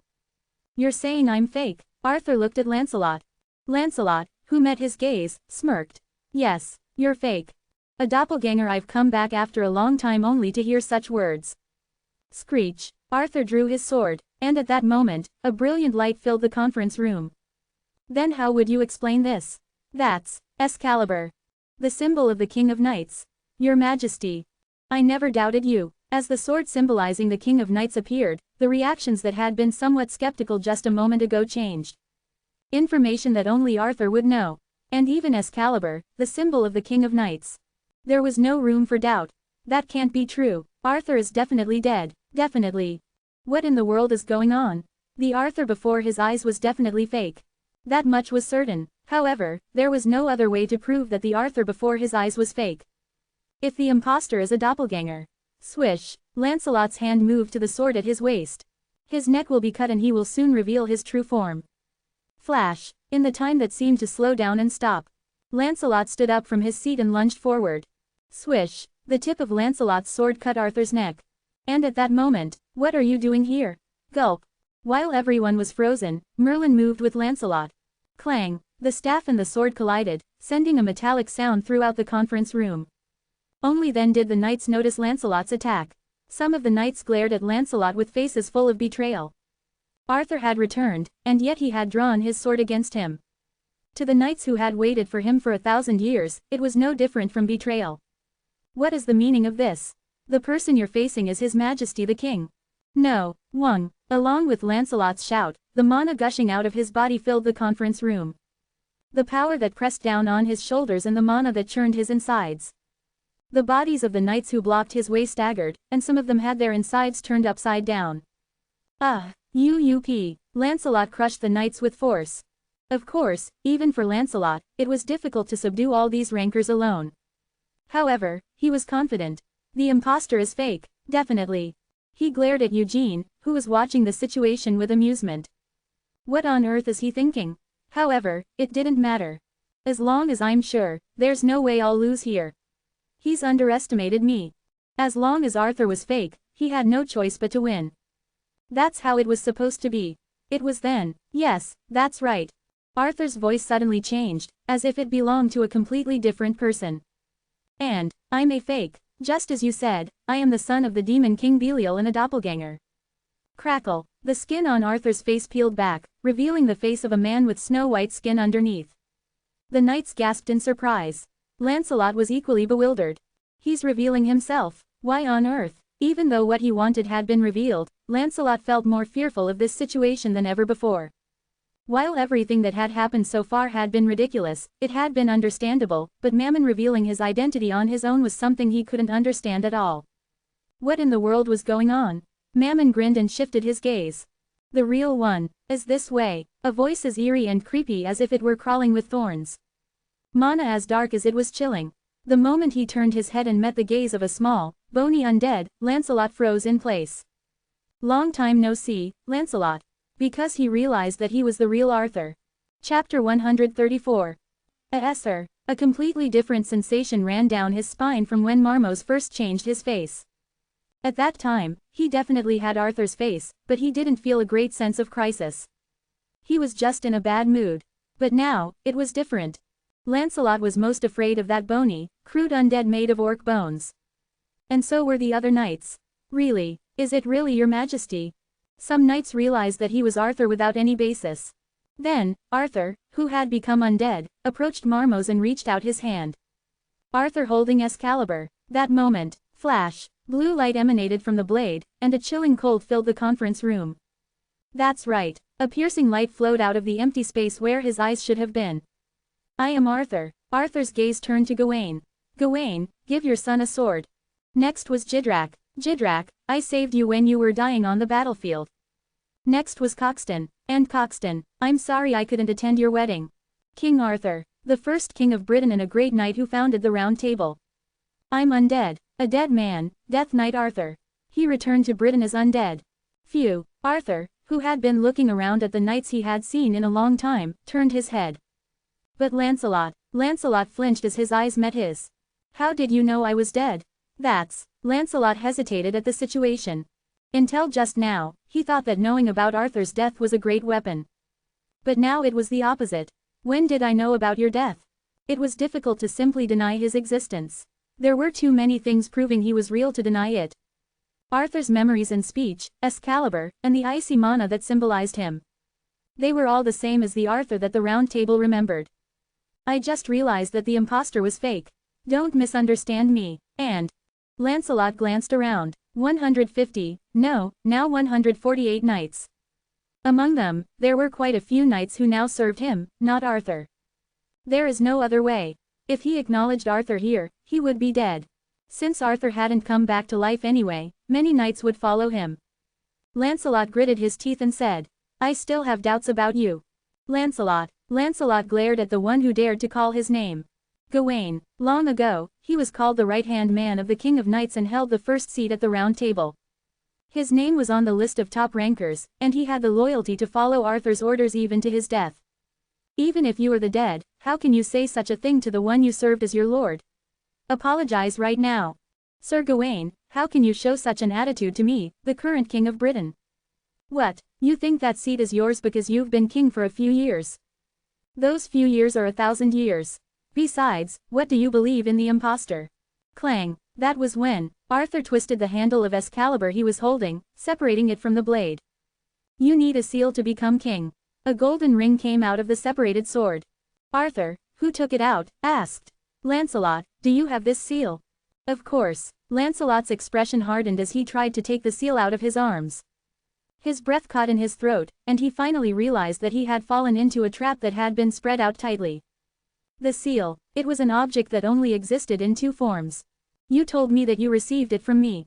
You said that it meant that you had chosen yourself to be the next king. As if it were obvious, Arthur asked. But my seal is here. Then whose seal is that? My seal is the son of King Arthur. It was the object that Mordred Pendragon had in his possession. Clang, the hand holding the seal inside his arms was clenched. What should he do now? He seemed to be sure of Arthur's death and continued to deny his existence. In reality, Arthur had returned as a dead man. And that Arthur had the seal. Since two seals had appeared, this seal was now nothing more than evidence that he had killed Arthur's son. Damn, thud. In the end, there was only one choice he could make. Crash. The broken window. At the same time, Lancelot's body moved outside. What on earth? The knights who had been following Lancelot hesitated without understanding the situation. For him, the current king of Britain, to run away. This was no different from admitting his guilt. It really came to this. Didn't I tell you that it would come to this? Unlike the knights who were in a state of confusion, the conversation between Yuan and Merlin, who had foreseen what would happen today, was extremely calm. Arthur looked out the broken window. I can't miss him. Scattering mana that resembled cold air, Arthur took the lead and chased after him. Let's go. Damn. Lancelot moved his legs while barely spitting out his anger. He stepped on the ramparts and jumped into the air. All he had in his mind was the thought that he had to get out of this place quickly. Huh, why, your majesty, the soldiers who discovered Lancelot at the city gate were bewildered. Lancelot suddenly appeared here when the round table meeting was clearly in progress. Lancelot ignored the soldiers who were saluting him and hurriedly headed outside the city gate. He was trying to get out of Camelot in such a hurry. Thud, his head hit something and bounced back. What the hell? He was briefly taken aback by the shock he felt in his head. This area has been designated as prison. You cannot go outside from the inside. What the hell are you talking about? Bang! Lancelot swung his sword at the wall blocking his view. The impact momentarily shook the ground, and the scattered sword energy cut his own cheek. However, the wall didn't budge. This is crazy. For Lancelot, who needed to get out of there quickly, this was enough to drive him crazy. It was a wall that could never be easily broken. No matter how skilled he was as a high ranker, this wall was created by an existence that was on a higher level than him.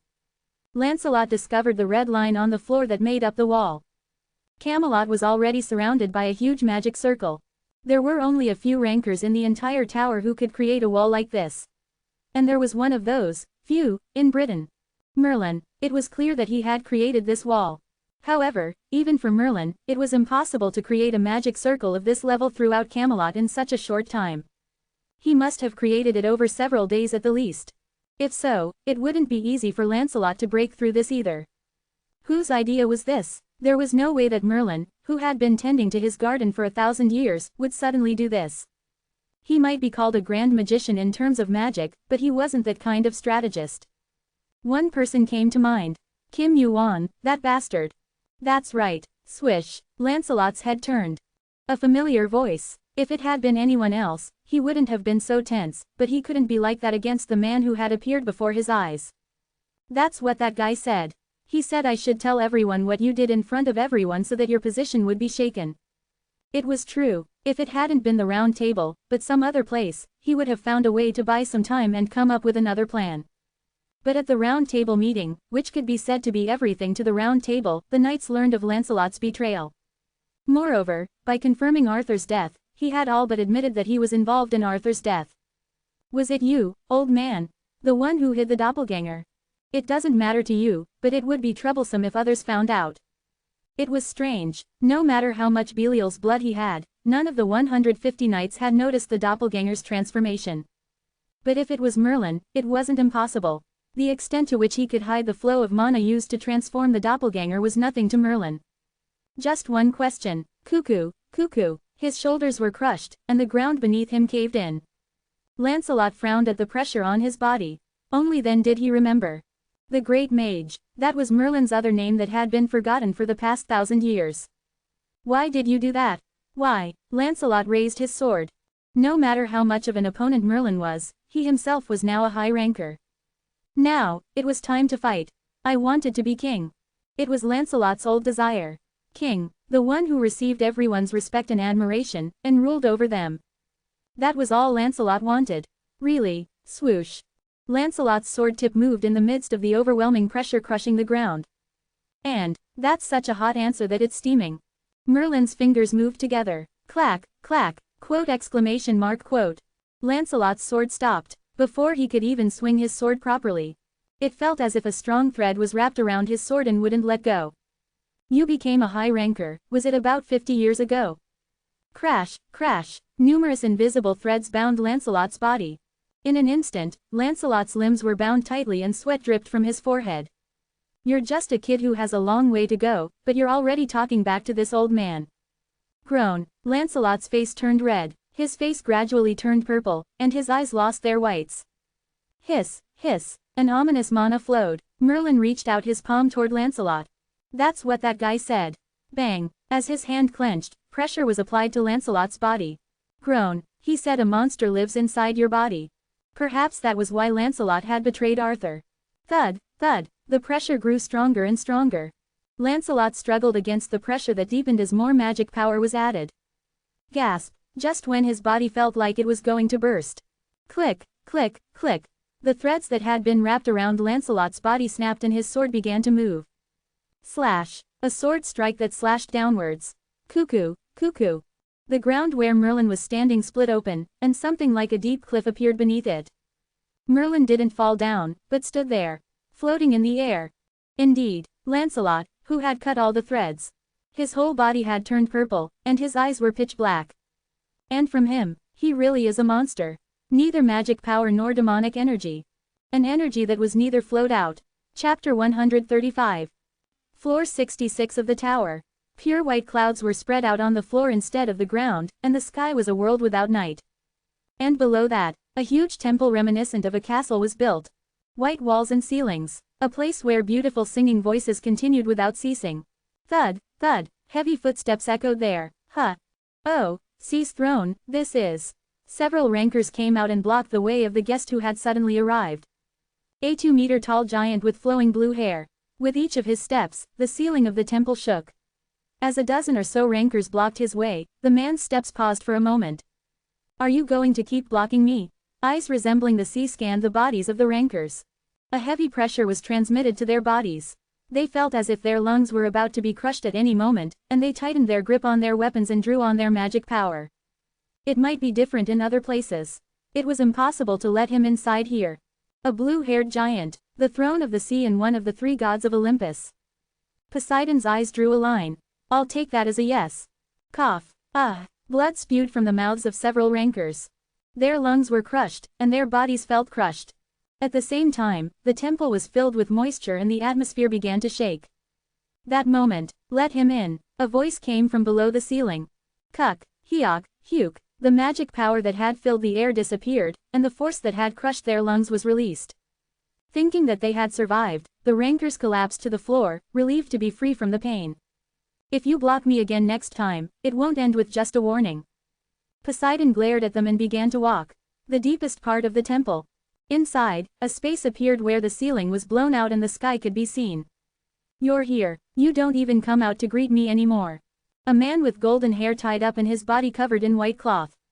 He exuded a dazzling light just by looking at him, as if his eyes would go blind.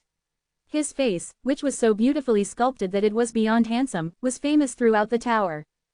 Zeus, he who calls himself the king of Olympus and the ruler of the tower. He smiled at Poseidon. That's why I didn't open the way for you. I would have broken in even if you hadn't opened it for me. I'm sure you would have. Zeus dipped his feet into a pond filled with water. Poseidon strode towards him. I don't want to talk for long, so let's get to the point. Right now, in Britain. Are you saying that Lancelot is in danger? As expected, he knew. Poseidon, with a frown, nodded his head. Lancelot. He was a ranker who had worked hard in Olympus for a long time. There were many high rankers of Lancelot's level in Olympus, but his position in the round table was different from that of an ordinary high ranker. More than anything else, considering what was planned for the future through Lancelot, he was someone who should not be exposed now. What are you going to do? If he had known in advance, he must have had something in mind. That's why Poseidon came to Zeus. Zeus was such a being. Terribly strong, but he doesn't rely on force blindly. He always plans ahead a few steps and takes out a few insurances. That's why Olympus was able to come this far. To avoid a bigger fight. A moment's thought. Zeus nodded and continued. We have no choice but to accept a small loss. A small loss. Britain had nothing to do with us in the first place. Golden electricity flowed through Zeus's eyes as he looked down at the pond. For that, PGG, it's best to just erase it. A spear of electricity formed in his hand. Pass it, Papapat. Poseidon's brow wrinkled as he looked down at the pond with him. My skin tingles. Even though it hasn't shown its true form yet, the sky is starting to shake. Lightning, lightning. Lancelot, who had hit the wall, fell to the ground with the rock. A deep hole was created in the ground where the compressed rock had fallen, and Lancelot raised his hand to remove the rock. An item that symbolizes Zeus. In addition, the item that made him the king of Olympus. Seeing it made his stomach hurt again.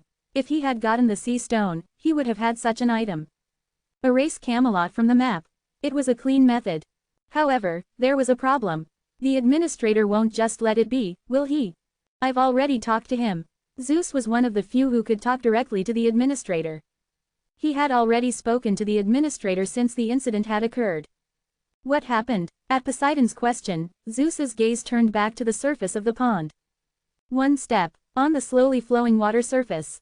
The image of Lancelot, whose skin had turned purple and was wielding a sword, and Merlin, who was fighting with him, was reflected. You can use it only once.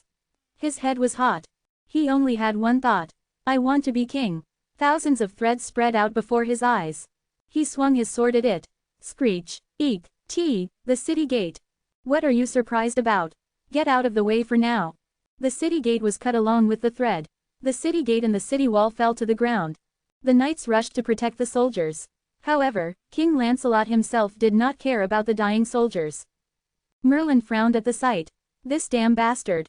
Woo! The rubble of the collapsed city wall did not fall to the ground.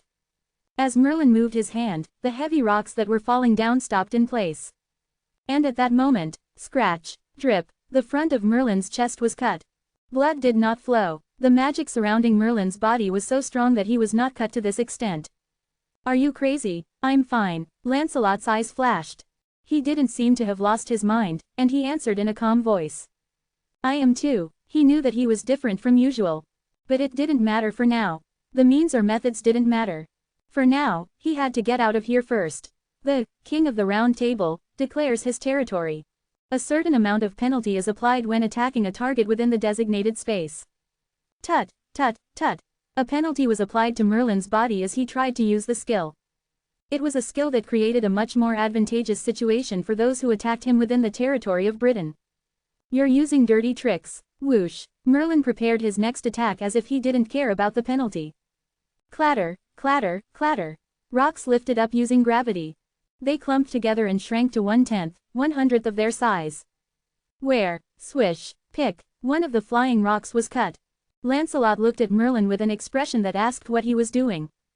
But, thud, the rock, which had been split in two. It was still floating in the air without losing its power. Let's see how long you can stay intact. Swish. Tick, tick, tick, tick. Bang. Several compressed rocks hit Lancelot's body. Crackle, crackle. Sparks bounced off Merlin's body.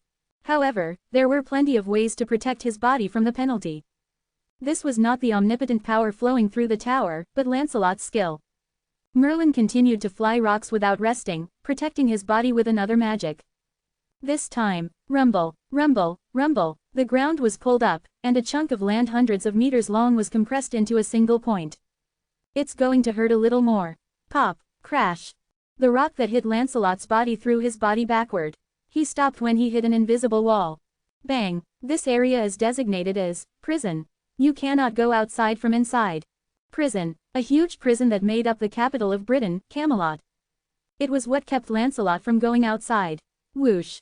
Merlin's body floated up and headed in the direction Lancelot had flown. Lancelot, who had crashed into the wall, fell to the ground with the rock.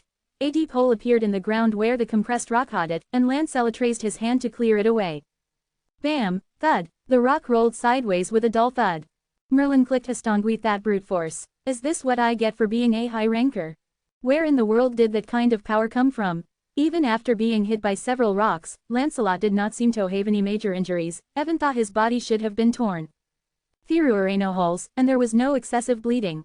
Hegget Upasif nothing had happened and looked up at Merlin. Oh ho, I see. Grumble. Dark clouds gathered in the sky. Crackle. Merlin's magical power reached up to Theski, changing the flow of the air as the atmosphere flowed. Do you want to get hit some more? Aren't you getting tired? Lancelot's gaze fell on the wall of which had it. It can't be easy to keep this up. Merlin's eyebrows twitched. Prison. It was not a difficult task. However, it was not an easy task to maintain the skill over the entire Camelot, even for Merlin. On the other hand, Lancelot's arm gained strength. The magical power was concentrated at the tip of the sword. Lancelot's eyes were rolling and not directed at Merlin. I'm still going strong. Swish. This madman. Merlin's hand moved hastily. The sword slashed toward the inside of the city. The impact was passed directly to the residents of Britain. Crackle. Lancelot's body was penalized for attacking the players living in the city. However, as if it didn't matter, Lancelot swung his sword several more times. Screech. Kaboom. The magical power that Lancelot put into his sword and swung it was torn apart in the air. Merlin's barrier cracked, and at the same time, a thunderstorm fell from the sky. Rumble. The fallen thunderstorm struck Lancelot on the head. The ground shook, and a cloud of dust rose in an instant. Merlin glared at the spot where Lancelot was. Even as a king, you take your own people hostage. Aren't you ashamed? That was when, thud, the wall that spread across Camelot was struck. No way. Thud, crackle, thud, The impacts continued. It was only a matter of time before the wall would crack. Merlin hurriedly reached out his hand and infused the wall with magic power. Right now, rebuilding the wall was more important than anything else. Screech, was this your plan from the beginning? Dispersal of magic power, and the weakening of the wall because of it. That was what Lancelot wanted. His priority now was to get out of there. Thud, once the wall was cracked, it crumbled faster than it could regenerate. Lancelot's sword grew stronger. Merlin's hands trembled. What a brute, when did he get so strong? It didn't make sense that he had simply grown stronger over time. Lancelot had not seemed to be leveling up or practicing his skills for the past 1,000 years. Moreover, the ominous and eerie aura he sensed from him. Has he really become a monster? Boom, thud. The cracks that had spread across the wall that covered the entire Camelot quickly spread. The magic circle shook precariously, and it seemed that the power in his hands, which had been infusing magic power, would soon be released. It would be difficult to stop Lancelot if he decided to escape. That was when, you seem to be having a hard time. Merlin's eyes caught sight of Yuan walking toward Lancelot. He was glad to see him and spoke bluntly. What took you so long? I'm sorry. Opening square bracket single quote question mark. Egg, gulped. Lancelot, the egg, which had faced a fragment of the outer god, was jumping around inside. It took a little while to persuade this guy. Chapter 136. Right when Lancelot seemed to have just escaped his prime. Around the same time, Merlin disappeared from his seat. He was so fast that there was no way to chase after him. Let alone Lancelot, who was a high ranker, Merlin had magically disappeared in front of his eyes. Take me with you. He seemed to be quite impatient. Of course, he must have been quite angry, as he had been grieving over Arthur's death and related matters. Anyway, opening square bracket single quote question mark single quote. Egg, is hungry. A guy crying in his inventory. I should wake this guy up too. Thud, Lancelot looked back at Yuan, who was approaching him. From the way he was coming without hesitation, it seemed that he thought Lancelot was preoccupied with breaking the wall. He fights quite well. He recalled Yuan fighting the 2 knights. Yuan's skills were definitely good. Perhaps he wouldn't have been able to catch him even if he had added 1 more knight to thrall and roll it. However, no matter how great of a player he was, he didn't need to pay much attention to him. I'll ignore him for now. He would definitely come back and cut his neck someday. For now, breaking the wall was his priority. You seem to be quite busy. Screech. Yuan drew his sword, and magic energy began to pour out. How about you look over here for a moment? Tisk, tisk, tisk, tisk. An ominous magic energy. It was too distracting to ignore. Then, Shield of the Round Table, protects the target. Wung. A solid skill covered Lancelot's body. It was a similar skill to Rolet's. Although his skill proficiency wasn't as great as Rolet's, the difference in the users was great. It was natural that a higher magic stat would increase the strength of the skill. Furthermore, Lancelot's health had reached a level that few rankers could match. Even if the skill was pierced, it didn't matter. I'll ignore a small scratch. This should be enough to withstand Yuan's sword. Lancelot thought so. Creak, creak. The crack in the wall was growing rapidly, and it seemed like it would break soon. Just one more time. That was when, the power of a giant fills your body. Summon, hell, boom, an ominous flow of mana. Lancelot's head turned. That moment, creak, quote exclamation mark quote. Blood spurted from Lancelot's arm as he swung his sword. His arm was half cut off. Of course, the sword he was swinging to break the wall stopped. You crazy bastard. Drip. Lancelot cursed as he watched the blood fall to the floor. On the other hand, Yuan muttered in regret. It didn't come off. Boom. The magic energy bursting out from the quinae.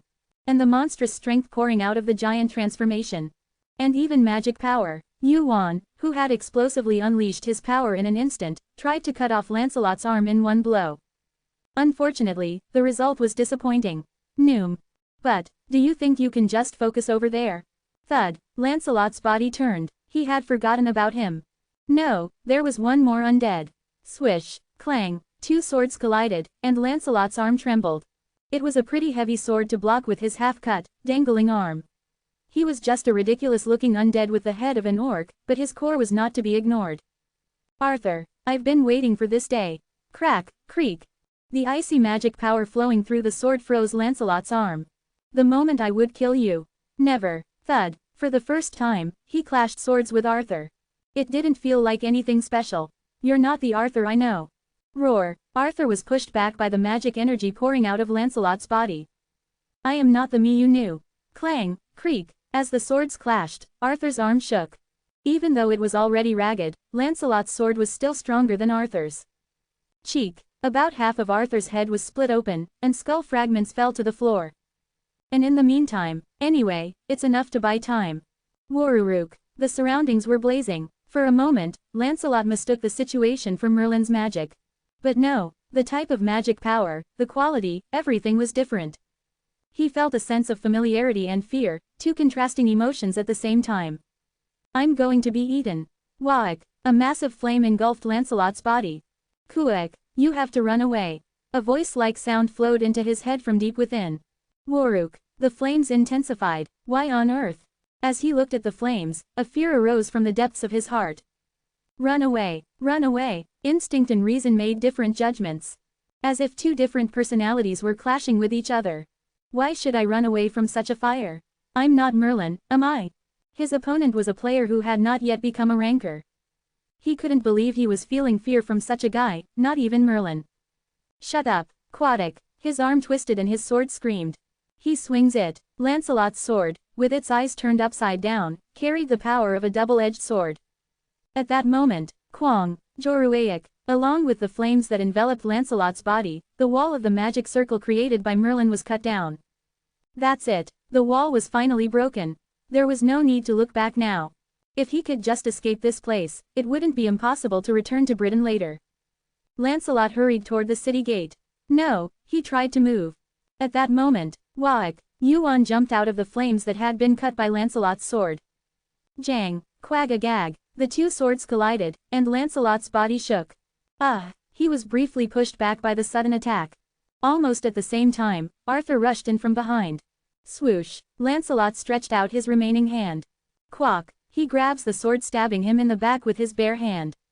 Thanks to his incomparable strength and stats, Lancelot's palm only received a small scratch from Arthur's sword. How dare you, Boong! Along with the sword, Arthur's body floated high into the air. How dare you, Kwang! Lancelot, who had slammed Arthur to the ground with all his might, thrust his sword into the ground. At that moment, forest of swords, whoosh, quack, quack, quack. From the ground up, thousands of sharp blades sprang up. The city turned into a forest of blades. And in it, pick, pick, small scratches appeared on Yuan's body. Damage. Yuan twisted his body and stepped on the void. How the hell did he avoid all those swords? Lancelot's eyes widened. Activating, Sky Step. Movement speed increases by 100% for 5 seconds. You can step on the sky for 5 seconds. Sensory Zone is activated. Fire Eye reads the path. Evasion had been Yuan's specialty for a long time. Moreover, he now had both Fire Eye and Sky Step.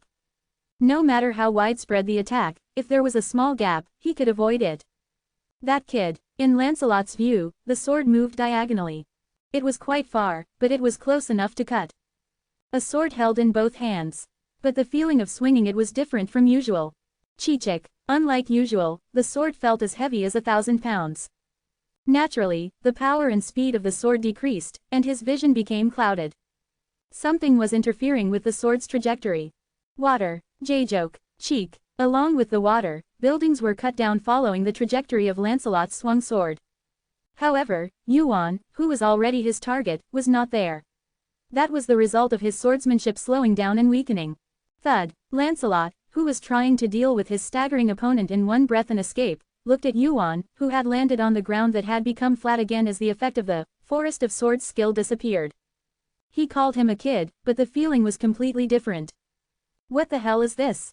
His strength was much weaker than his own, and he was no match for him in terms of magic power. There was something special about the power he wielded, but there was definitely a limit to stats and levels that could not be overcome with skills alone. However, his overall combat ability was definitely not like that. It felt as if the absolute ruler of this tower, the top-ranked high ranker, had come to fight in his place. What the hell are you? He ruined everything for me. If it wasn't for him. If it wasn't for him. Swish. Strength entered his hand holding the sword. Lancelot's vision was filled with Yuan. As he faced him, fear washed over him along with anger. Despite the considerable distance, it felt like he could reach out and touch him.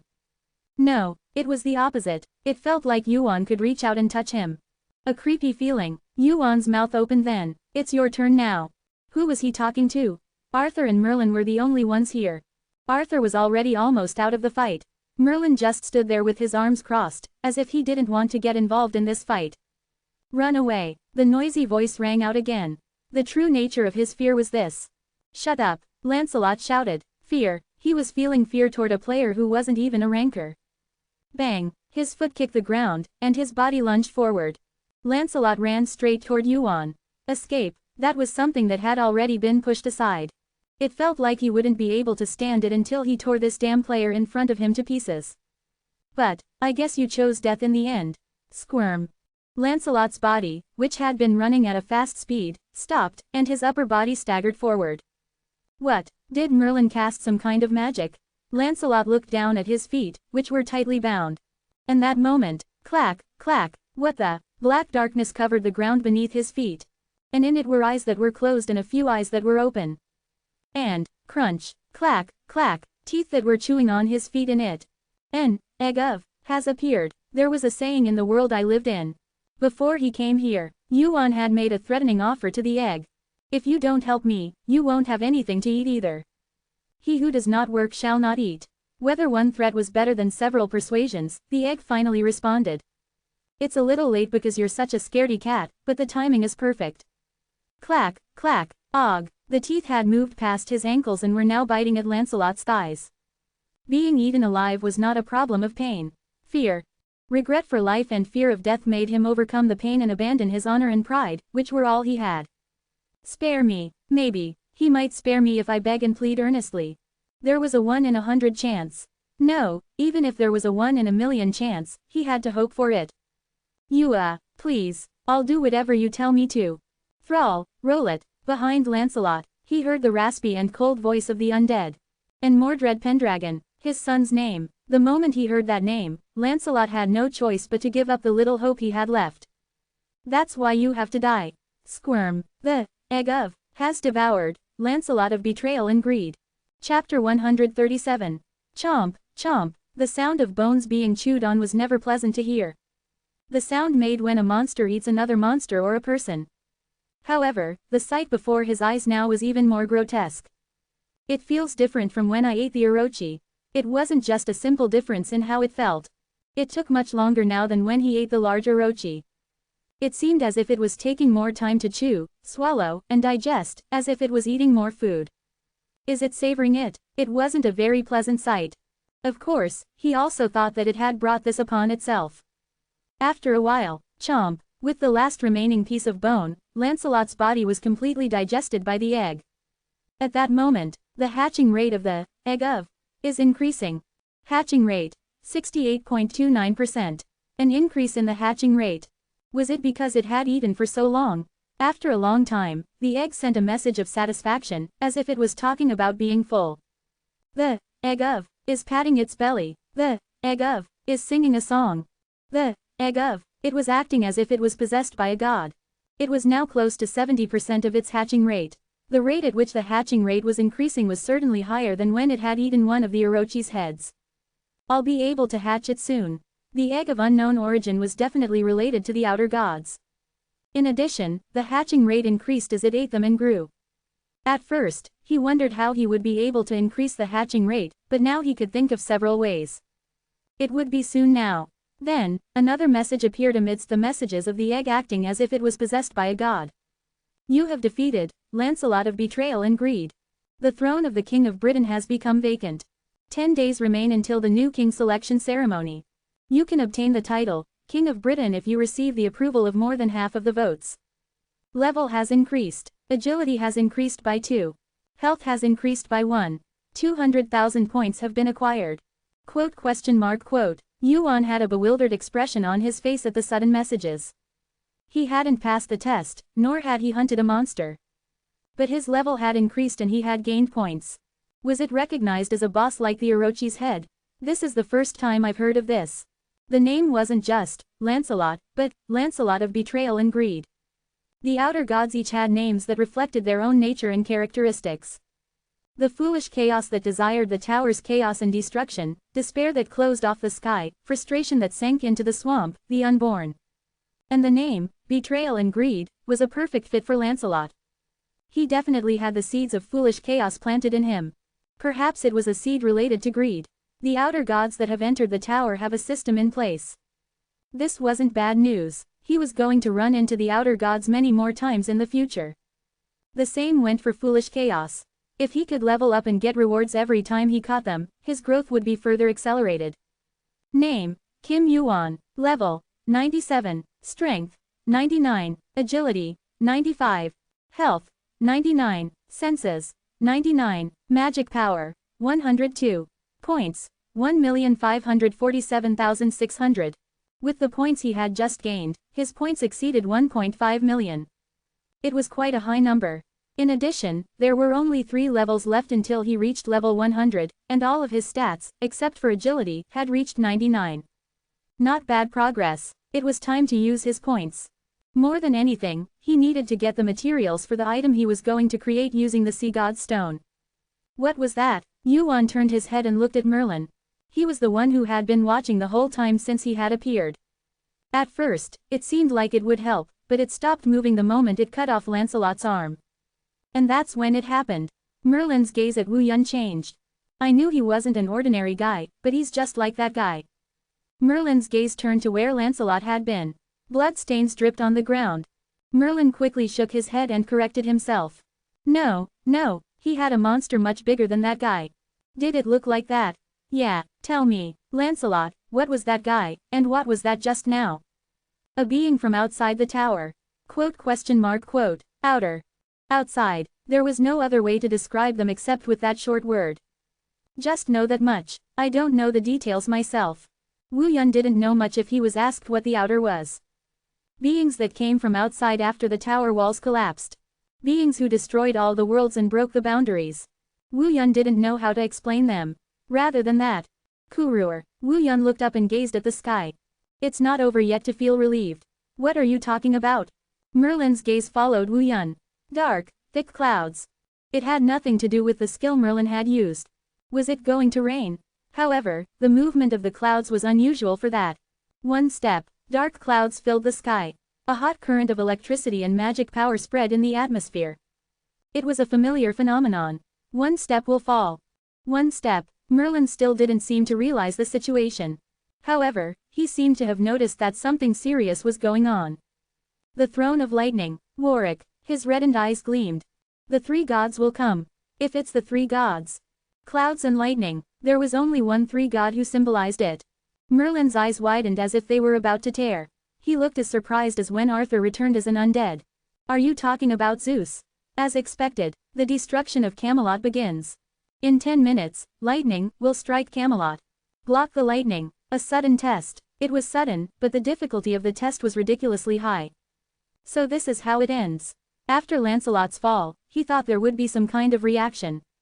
However, even Wu Yun had not easily imagined that it would happen so quickly, and in such an extreme way.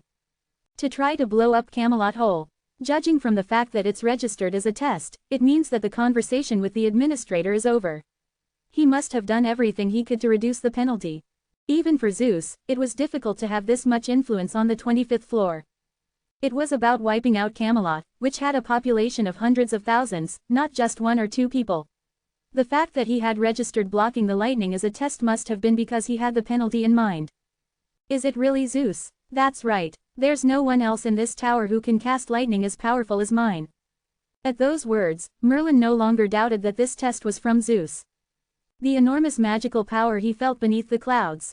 It was enough to give even Merlin, who had a fairly high ranking among the high rankers, goosebumps. A high ranker with that much power in the electric attribute. There was only one being in this tower who could wipe out a city with just one bolt of lightning. Why on earth? Didn't I tell you? Olympus is behind Lancelot. For that reason alone, if Britain was the goal, there would be no need to do this. That's ridiculous. The penalty that Olympus would suffer from Camelot's destruction would be enormous. And if this were to be revealed, they might end up at odds with Asgard. Yes, that's exactly it. Yuan nodded his head. Asgard. Along with Olympus, it was one of the most renowned forces in the tower, and it was the guild with the most rankers. Furthermore, it was the guild with the highest ranker in the tower, Odin. Even the almighty Olympus fears Asgard. Because of Odin. What are you talking about? He was saying that they were trying to erase Camelot because they were afraid of Asgard. If that were true, Olympus should never have touched Camelot.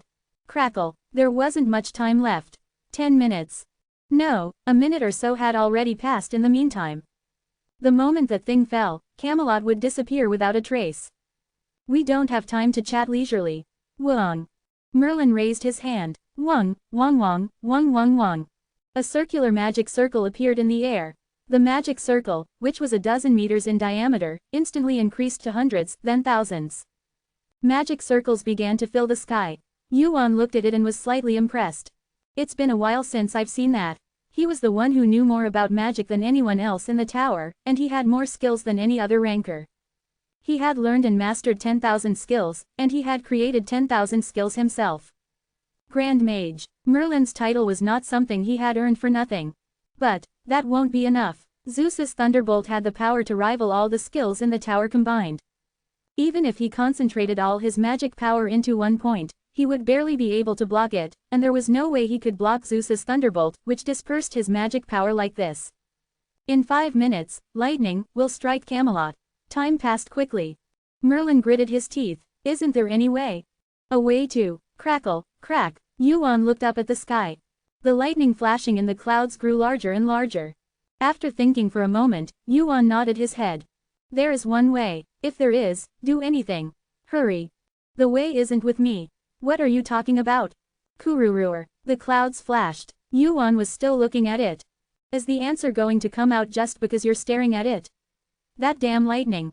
No, Weruk. Yuan's eyes scanned the clouds. I'm not looking at the lightning. Fire Eye resonates. It had already been several days since he had received the message. At that time, his heart had almost sunk. So he thought. Was it really okay now? What I'm looking at is. After some deliberation, he decided to ignore it. He didn't want to face it right now. The reason was simple. In 4 minutes, lightning will strike Camelot. It was because he didn't have the confidence to pretend that he didn't know anything about that guy. In 3 minutes, lightning will strike Camelot. But at this rate, he wouldn't be able to do that. Yuan, who had been stalling for time, exhaled deeply. In 2 minutes, lightning will strike Camelot. It took 7 minutes from the start of the test to make up his mind.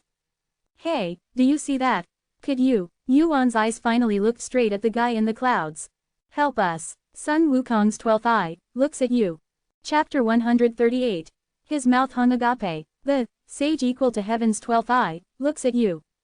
12th. It still didn't seem to be the main body. Of course, if a being like the sage equal to heaven came down this far, it would cause a great commotion. He was a being that even the administrators paid special attention to. Besides, by now the main body is. Why me? A blunt tone of voice. I knew it. I've known that guy's Tsunere-like personality for a long time. Just because he's an avatar doesn't mean his personality goes away. So, are you just going to let me die? Whatever. Then it would be a waste of all the effort you've put into finding me so far. Me, you, if you look at the way you've been following me around like a stalker for the past few days, you must have some kind of business. Wan, and Wan Jiamzhang, were skills with similar properties. No, they weren't just similar. The two skills were of the same type, with one being superior to the other. Sun Ogong would be curious about how Yuan had acquired this skill. He was a guy who couldn't stand being curious, and he wouldn't let this situation go, considering the time he had put in so far. Who the hell are you talking to? To Sun Ogong, Yuan, who couldn't see Merlin, must have seemed like he was crazy. Yuan didn't respond to Merlin's words. He didn't have enough time left to care about him. You seem to have the ability to escape. Sun Ogong, who had been watching Yuan for the past few days, knew quite well how skilled Yuan was. And he probably knew that it wouldn't be impossible for Yuan to escape the range of the lightning with just his own body. However, that's fine, but Yuan looked around Camelot's royal castle. The place where Lancelot had lived until today. What Olympus wanted to erase was the existence of that castle. I can't just watch this place get destroyed. In 1 minute, lightning will strike Camelot. Ku you are rung. The clouds roared fiercely, and the signs of lightning began. Now it was really close. So help me out just once. The white-haired man in the clouds. Yuan looked at him and said. Then I'll help you too. Well, whatever, just once. Kwar rung. A loud thunderclap sounded from the clouds. The sky turned a bright yellow, and the lightning in the clouds let out a loud roar like an angry beast. But more than that, Merlin spotted an even more formidable guy. WH. A young man with white hair and eyes of different colors. With a playful smile, he introduced himself to Merlin's surprised expression. I am the sage equal to heaven. Haha, Merlin laughed in vain with a bewildered face. All of a sudden, Zeus' lightning struck Camelot, and now the sage equal to heaven had appeared. His mouth hung open in shock. That's enough of that. Sun Ogong raised his head and looked at the sky. Bam! A blinding light filled his vision. Let's deal with that first. Sun Ogong pointed the long staff in his hand at the sky. Grow. At that moment, the destruction of Camelot begins. A lightning bolt strikes Camelot. Ruyi. Boom. Crash. Two loud noises collided in the sky. Boom.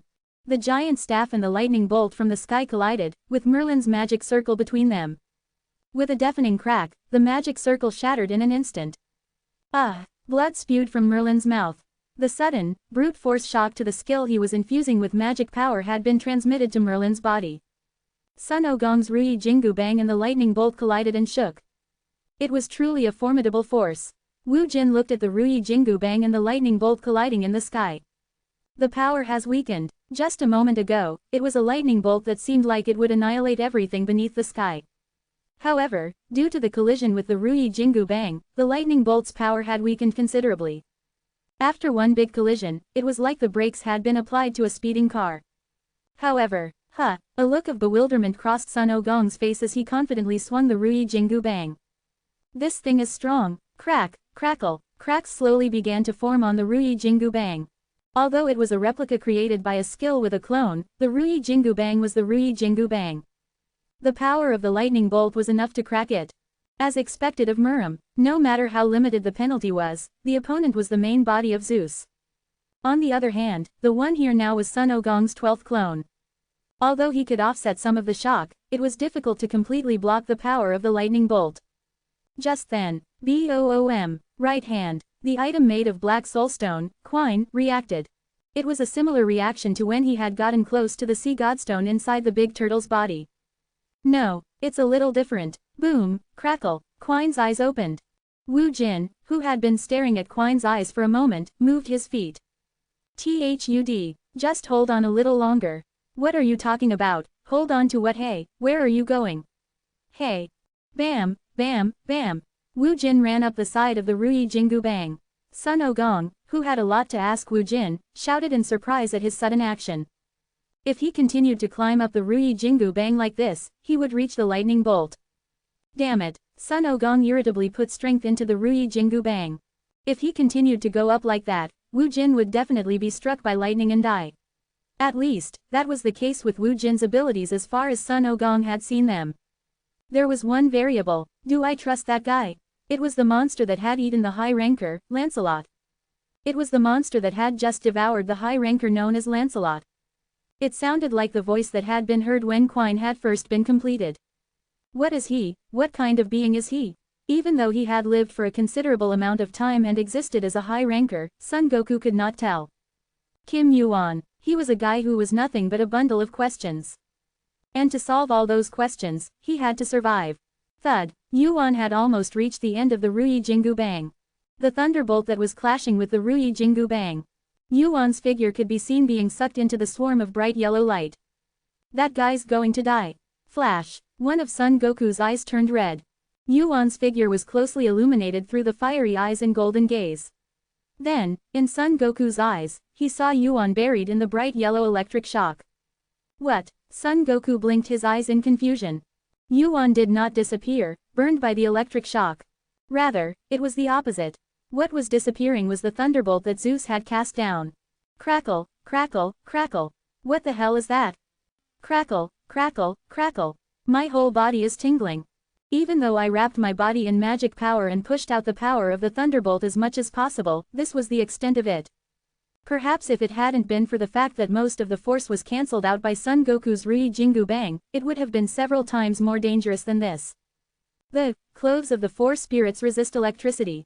The clothes Yuan was wearing also helped a lot. If it had been an ordinary item, it probably wouldn't have been able to withstand the power of the thunderbolt and wouldn't have even been able to activate its effects properly. However, the clothes of the four spirits were different. The clothes of the four spirits were an item that would easily exceed 1,000,000 points even if converted to points. By infusing it with magic power, it was also possible to resist the power of the thunderbolt to some extent. Fortunately, it's bearable. Crackle, crackle, crackle. It wasn't impossible to endure. The problem was from now on. The power of the thunderbolt was not something that the current Yuan could handle. No matter how fast he had become stronger than expected, Zeus casting a thunderbolt at this point was not something that had been expected. But it didn't matter. The huge electric shock that unfolded before his eyes. Yuan reached out his hand towards that power. It wasn't himself who was fighting. Quine reacts to thunderbolt. The true black divine stone reacts to thunderbolt. The true sea divine stone reacts to thunderbolt. The two fragments that had been dormant inside Quine moved. The thunderbolt was an item that Hephaestus had created by working on an item called the divine stone. The thunderbolt that was falling now was a blow created using that item. And if Yuan's intuition was correct, the three stones were objects that had been derived from one from the beginning. Zap! Quine's eyes opened brightly. The wide-open eyes met the thunderbolt. Black magic power flowed out, and it instantly devoured the yellow current. Quine absorbs the power of thunderbolt. The power of thunderbolt is imbued in Quine. My thing. A dull voice leaking out through his eyes. It was similar to the voice that had been heard when the quina was first completed. He greedily devoured the lightning's power.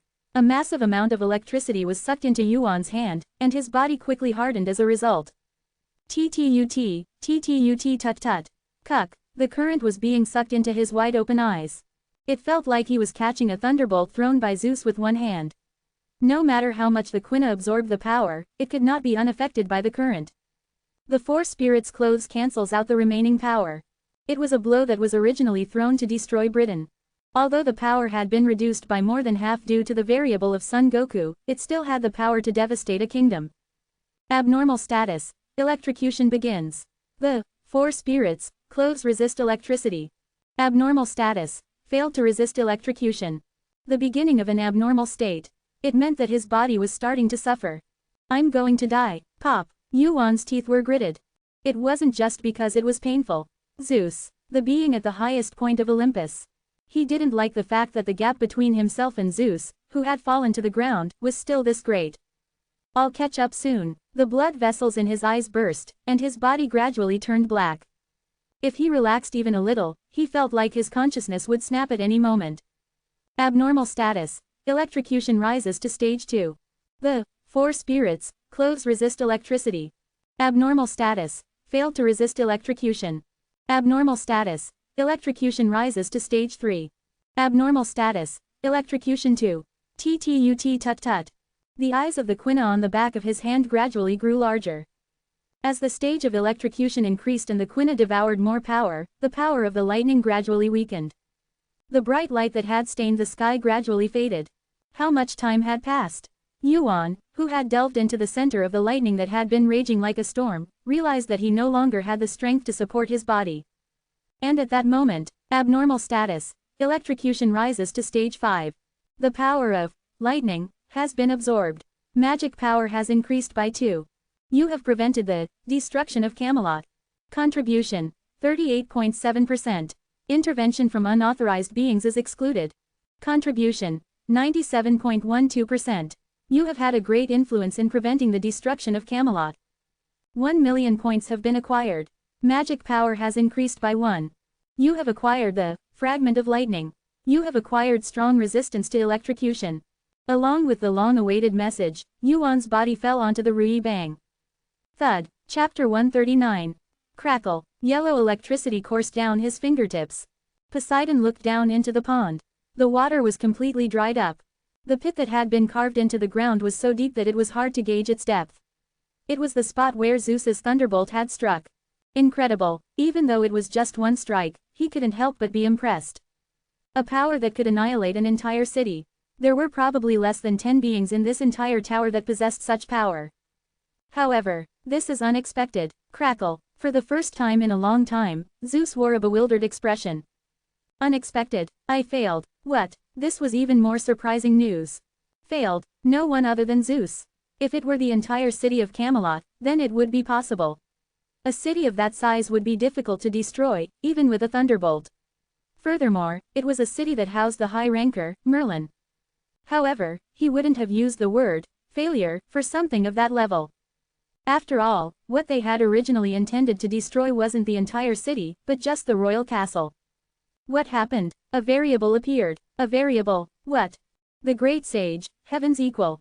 Poseidon's eyes widened. It was a surprising answer, but in a way, it made sense. It was certainly a convincing answer. How many beings could block a thunderbolt? However, if it was the great sage, heaven's equal, then that was a different story. After all, his Ruyi Jingu Bang and his 72 transformations were powerful enough to block a thunderbolt. However, why? There's no benefit to him becoming our enemy. He is an arbitrary being. He probably doesn't care whether he becomes someone's enemy or not. He's fearless. He has the power to be. We can't ignore him, nor can we just randomly attack him because he's in our way. Poseidon nodded at Zeus's words. Interfering with Olympus's affairs was an unforgivable sin, but their opponent was not an easy one. The great sage, heaven's equal, was not an enemy that could be considered a mere individual. He possessed the power of immortality and the ability to use the art of the doppelganger, and even the giant guild, Heaven, had been unable to kill him. Furthermore, his ranking was even higher than Poseidon's. Did his main body move directly? That's unlikely. The main body of the great sage, heaven's equal, was currently unable to move. His opponent was not his main body, but one of his doppelgangers.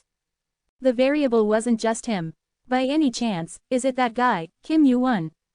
It seems that way. He had only asked on a whim, but it turned out to be true.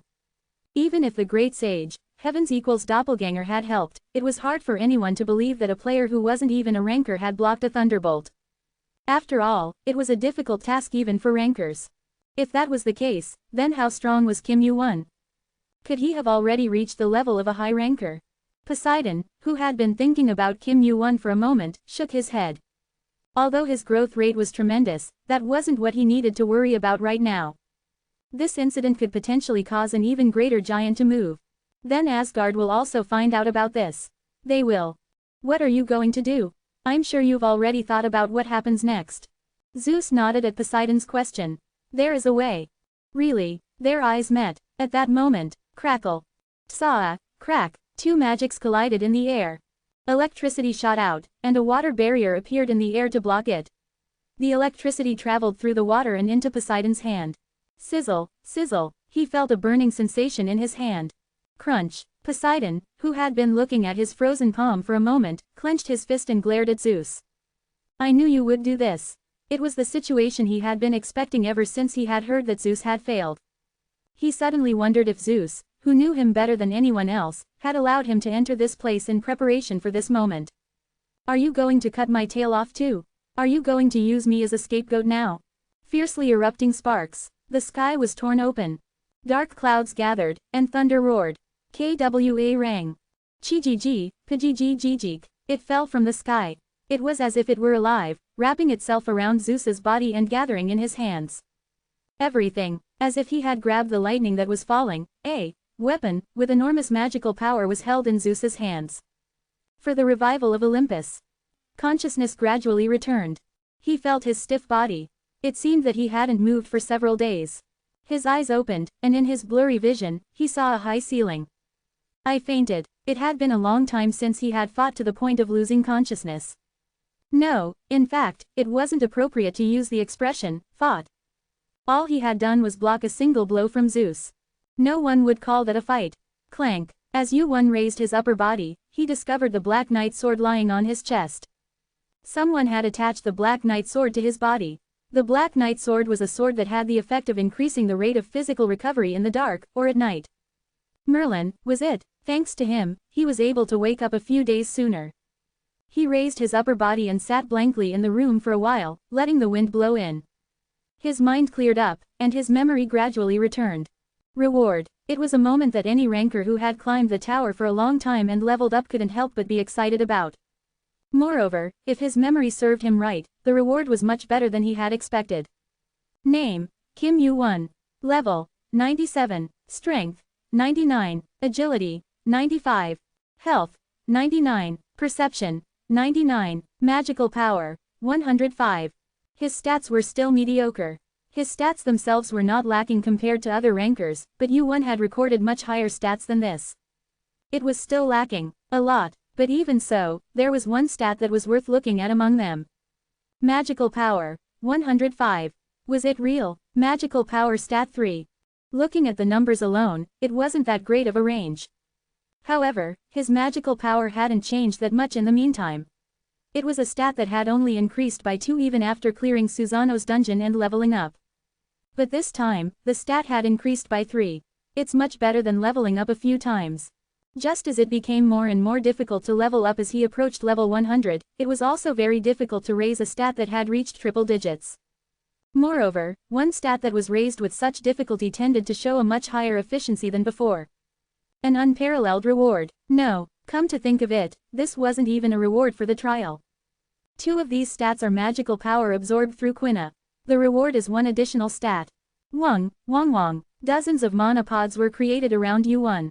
The monopods, which were bluish in color, were smoothly centered like beads. The number of intricately crafted monopods exceeded 20 and reached 30. It's definitely easier. The importance of stats is something that one realizes anew every time one goes up. Even if they were the same person, the operation of mana became this convenient depending on the numerical value of the stat. Even though only 3 stats had increased, the maximum number of monopods that he could create at once seemed to have increased by more than 10. Besides, piece of lightning, hash rank, S, hash proficiency, 0.00%. Hash a small fragment of lightning. Can handle electrical energy. Hash strong resistance to electric shock. Hash amplification rate of electric attribute mana increases by 10%. I didn't know I would get this as a skill. A piece of lightning. This was the skill he had acquired after passing the Fall of Camelot trial. Strong resistance to electric shock, power, and mana amplification rate. The description alone didn't make it seem like a great skill. However, the meaning of handling said in the skill was different from other skills. U1 looked at the monopods scattered around the room like fireflies. Then, Paget, Pajijijijik, fiercely erupting sparks. In an instant, electricity filled the room. Despite being in the middle of it, Wu1 didn't feel anything different. Originally, the fact that he was affected by his own mana was because his control was lacking. That didn't apply to Wu1. Control, is this what it means? Wu1's hand, stretched out forward, clenched into a fist. This is what it means. Rumble, above the ceiling. A pitch-black rain cloud was created. Inside that cloud, dozens of monopods filled with the power of lightning permeated, and small lightning was created. At that moment, do it in moderation. Creak. The closed door opened wide and Merlin entered. After going through all the trouble to block it, are you going to blow up this castle? Snap, crackle, a mana barrier surrounded the cloud. Wu1 lowered his outstretched hand and looked back at Merlin. Master. Again, that master crap. Merlin clicked his tongue and shook his head, then sat down on the sofa on one side of the room. Is that a new skill you got? I didn't think I'd see that damn lightning again in a few days. How long has it been? 5 days. You slept for a long time. 5 days. He thought he had been unconscious for about 3 days, but it was much longer than he thought. It seemed like the shock was that great. What the hell did you do? You suddenly got struck by lightning and collapsed, and then the lightning disappeared. And then, Merlin looked at the dark traces that had appeared in every corner of the room. You suddenly gained this power. I'm still having a hard time controlling it. I'm sorry. I'm not trying to scold you, so talk. This is a reward I got for passing the test. And then that. Wu1, who was continuing his explanation, shook his head. I can't explain it exactly in words. I just had a feeling. A feeling? Are you kidding me? As if taken aback, Merlin let out a hollow laugh. Although it hadn't been long since they met, the Wu1 that Merlin had seen so far wasn't the kind of person who would move based on vague feelings. But it was true. Sometimes I do too. He shrugged and answered playfully, but it wasn't completely unfounded. The Black Divine Stone and the Sea God Stone. And the Thunder God Stone that Zeus possessed. If what Wu1 had figured out was true, the 3 stones hadn't been separate from the beginning. Is it because they have the attribute of becoming one? He didn't know exactly why Quina had consumed the power of lightning. But thanks to that, he was able to obtain the skill he needed for his future fight with Zeus. The shard of lightning skill has a strong resistance to lightning. If I ever meet Zeus, it'll be pretty useful. It was a bit difficult, but he had gained quite a lot from Britain this time. Get up if you can move a bit. There's a guest who's been waiting for you anyway. At Merlin's words, Wu Yuan asked, thinking that what was coming had come. Is it Sun Ogong? Merlin's brow twitched at the name Sun Ogong. It might be different if it was in the distant future, but for now, Merlin and Sun Ogong weren't that close. Furthermore, Sun Ogong, whose personality could go anywhere, was like a bomb that could explode at any time from the Round Table's perspective. It's better not to call that guy's name carelessly. He's famous for being eccentric. Anyway, it's not him. Then, it's me, you punk. Creak. Unable to hold it in any longer, the guest who had come looking for him burst open the door and entered. Wu Yuan's eyes widened at the sight of the unexpected face. Mr. Hephaestus. He had come to Camelot. Chapter 140. Hephaestus, nagging continued for a while. As if he knew the whole situation, he nagged at Wu Jin, asking him why he didn't just die. It wasn't until much later that the car Merlin had asked for arrived, and Hephaestus was able to calm down. Dalgak. Wu Jin put down his teacup and looked into Hephaestus' eyes. Veins popped out on Hephaestus' forehead. Despite what he had said, it didn't seem like Wu Jin had even heard his words. When did you get here? It's been 3 days. I came to do some sightseeing in Britain. He said that, but it was obvious that it wasn't true. Hephaestus was the one who had informed him that Sun Ogong was looking for him. Come to think of it, where is that guy now? That guy, the monkey. Yes, that guy. It's still morning. He's sleeping soundly. Merlin, who had been listening to the two men's conversation, let out a small chuckle. Even though he was just an avatar, he was still the heavenly great sage, yet he was being called a monkey. Even Wu Jin, who was listening to him, didn't seem to find it strange. But really, why did you come here? If it's because of Sun Ogong, it's not like it'll help even if you come here. You seem to be as cheap as ever. I guess your body is all better now. I came here for sightseeing, you brat. Really? Yeah, really. So, why? Hephaestus glanced at Wu Jin's expression. This wasn't the first or second time this had happened, so he could tell just by looking at his expression. And while I'm here, his voice trailed off quietly. Up until now, he had been saving face, but now he was getting to the main point. Do you still have the sea stone? The sea stone? Merlin turned his head to look at Wu Jin. The sea stone. It was a well-known legend in the world of the 20th floor. Whoever obtains the sea stone will have the power of a god. Did you have that? I just happened to. Wu Jin didn't deny it. In the first place, Merlin wasn't the kind of person who would be greedy for treasure, and it wasn't something that could be stolen even if he tried to steal it. Quincy was already like another body to Wu Jin. I've brought most of the materials. There should be a forge in Camelot, so I'll just use that. Hephaestus said this and looked back at Merlin. Is that okay? Who would complain when the tower's best blacksmith is using it? Feel free to use it. Seeing Merlin's excited expression, Wu Yuan shook his head. He knew these two had compatible personalities, but he didn't think they would get along this quickly. What kind of material is it? Adamantium, mithril. Nothing is better than adamantium for extracting the power of the stone. The two of them go together pretty well. It seemed like he had run over as soon as he got the materials. He must have started blacksmithing again and earned quite a bit of money to be able to buy adamantium. How much do you need? 2 kilos. How about 1.25 million including the production cost? 1.5 million. Man, I'm the one who brought this to you. Are you really going to rip me off like this? Although things had been a little different lately, Hephaestus had always been greedy for money. He had given Wu Yuan many discounts until now as repayment for saving him from Olympus, but that wasn't something that could last forever. Wu Yuan thought about it for a moment and nodded. He was right. Besides, it wasn't like he was a clumsy errand boy working under a manager. He couldn't haggle with Hephaestus of all people. Then let's agree on 1.4 million. Yes, 100,000 points wasn't a small amount. He had to save it when he had it. He would need to spend points in the future. Furthermore, Hephaestus wasn't just giving things away anymore. He was doing business, so he wouldn't back down from bargaining. 1.4 million inches. Hephaestus thought about it for a moment and nodded. Okay, that's fine, I'll do it for that much. Hephaestus's main goal wasn't making money anyway. The base price for the items he made was 100,000 points. He could earn more than enough money, but no amount of points could give him the fulfillment he got from the crafting process. How long will it take? I've made 2 similar ones, so I've gotten the hang of it. 1. Hephaestus nodded after doing some calculations in his head. 4 days. I'll finish it by then. Hephaestus's eyes sparkled. Hephaestus's eyes sparkled. Arthur, who had absolutely refused to take over the bodies of Thrail or Rollet. 1,400,000 points have been consumed. Hephaestus, who had received the sea god's stone, immediately began working. Unlike what he had said about coming for sightseeing, it seemed that his main purpose was to make equipment. What about the round table? How could a country whose king has disappeared be okay? Moreover, it's hard to get angry because it was due to treason. Britain's situation was not good. Lancelot was both the king of Britain and one of the 2 high rankers who supported the round table. Even when the incident happened, those guys were fighting over whether or not Lancelot was at fault, whether or not Arthur was real or fake. That means that Lancelot's influence had grown that much.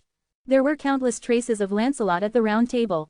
The round table had even caused internal strife because of the knights who insisted on Lancelot's innocence, let alone pursuing Lancelot, who had escaped. There were already some knights who had sworn allegiance to Lancelot and were trying to leave the round table. The round table has split up. It will be difficult for it to exert the same influence as before. Is that regrettable? It is regrettable. Merlin shook his head. It should have happened a long time ago. It's natural for the rotten parts to be cut out and for new flesh to grow. Fortunately, Merlin's shock did not seem to be that great. He was the remaining pillar of Britain and its spiritual support. If he was okay, Britain would be able to rise again at any time. No, without Lancelot, Britain could finally grow into a bigger guild. Besides, what is this, Arthur? Now Britain could cast off the shadow of the King of Knights. This is the body you wished for. This. A smoke-filled field far from the castle. In the place where he had fought Thrail and Rollet, Wuyen tested Arthur's new body. Yes, I told you, didn't I? I'd get you a decent body soon. Lancelot's body. For now, he's the best. For now, he is the best. Yes, I will. Arthur, who absolutely refused to take over the bodies of Tristan and Rollet. Yuan followed his wish and decided not to touch the bodies of the 2. Even if I placed them in unwanted bodies, they wouldn't be able to properly exert the realm power of their living bodies anyway. However, Lancelot's body was different. No matter how much you hate that guy, he climbed up to high ranker. It's probably better than your body when you were alive, and it can't be that bad. Still, if you don't like it, you can stay in your body like before. Arthur remained silent, seemingly contemplating for a moment. Of course, how could he feel about entering the body of his enemy? Butha couldn't stay in the body of An or Si forever, Arthur suddenly asked, stopping as still as if he were dead for a moment. Let me skio nothing. Yes. Do you think that what you will do from now on will help the safety and revival of Britain? If so, he meant the would accept the current body. Thinserways easy. Yes. You answer quickly. Please take it as a sign that I am confident. Britain and the Round Table are important places. United by the spirit of chivalry, they we roan of the rare guilds fought in the war against Outer, even after Lancelot's downfall. It is natural to grow such Britain. Moreover, Yuan's ultimate goal is to ensure that all humans survive this downfall. I see. Only then, Arthur nodded his head. Anyway, I mean a status where I have to do anything you tell. Without you, I wouldn't be able to even stand in this world, and have even made promise. Yuan conveyed his speech to Merlina's promise to Arthur. Furthermore, he helped Lancelot get revenge by killing him. Swear, creak. Arthur knelt before Yuan. Some may have kneeled to him, but this was the first time it was reversed. I will never betray you and will remain loyal. You have obtained the complete submission of King Arthur. Now, Yuan, you are my king, had become Arthur's king. You have received the oath of Death Knight Arthur. Proficiency of King of the Dead increases. Death Knight Arthur's power is restored. Crackle, crackle, a freezing mana flowed out of Arthur's body. A much greater magical power than before. This was the moment when King Arthur completely awakened as Death Knight. I will accept that oath. You don't have to speak so formally anymore. You are my king. Yes, yes, Yuan shrugged as he looked at Arthur, who seemed speechless. I'm tired of talking too. Ah, yes, let's just go in. If you're going to use that body, you need some time to adjust. Yuan stretched out his hand. Swish, Arthur's body, which had turned into black smoke, was sucked into the quina. Arthur's soul had completely submitted to him. He had also secured Lancelot's body, who had reached high ranker. Perhaps Death Knight Arthur might be close to Arthur's abilities when he was alive. That was amazing. A voice came from a distance. Thud, He looked up and saw a head poking out from the clouds high in the sky. The king of knights serving another king. Sun Wukong. He was known as the great sage, equal to heaven, Monkey King, and the victorious fighting Buddha, victory over Buddha. He had been waiting for Yuan for quite some time. Probably since the moment Arthur knelt before Yuan. Since your business is done, why don't you come down? Swish. As soon as he finished speaking, Sun Wukong jumped down. The landing sound was almost inaudible. Sun Wukong, who had fallen from hundreds of meters above like a leaf falling gently, scratched his head and asked. When did you wake up? I woke up before you. I guess I slept for a long time. Sun Wukong yawned. He was definitely a heavy sleeper. In severe cases, he would fall asleep for months or years. His main body was the same. Even so, he grew stronger while he was asleep. You know, if I hadn't helped you, you would have died. Yuan smiled at Sun Wukong's sudden excitement. That personality was the same for both the main body and the avatar. If you weren't going to help me, you wouldn't have been there in the first place. Why did you think I would help you? Yuan was rarely speechless at Sun Wukong's question. How was he supposed to answer that? Flash. Sun Wukong's two eyes turned red and gold. Fiery eyes of truth. The eyes that represented Sun Wukong and saw through all lies, truths, and realities. This time, they were looking at Yuan. Do you know me?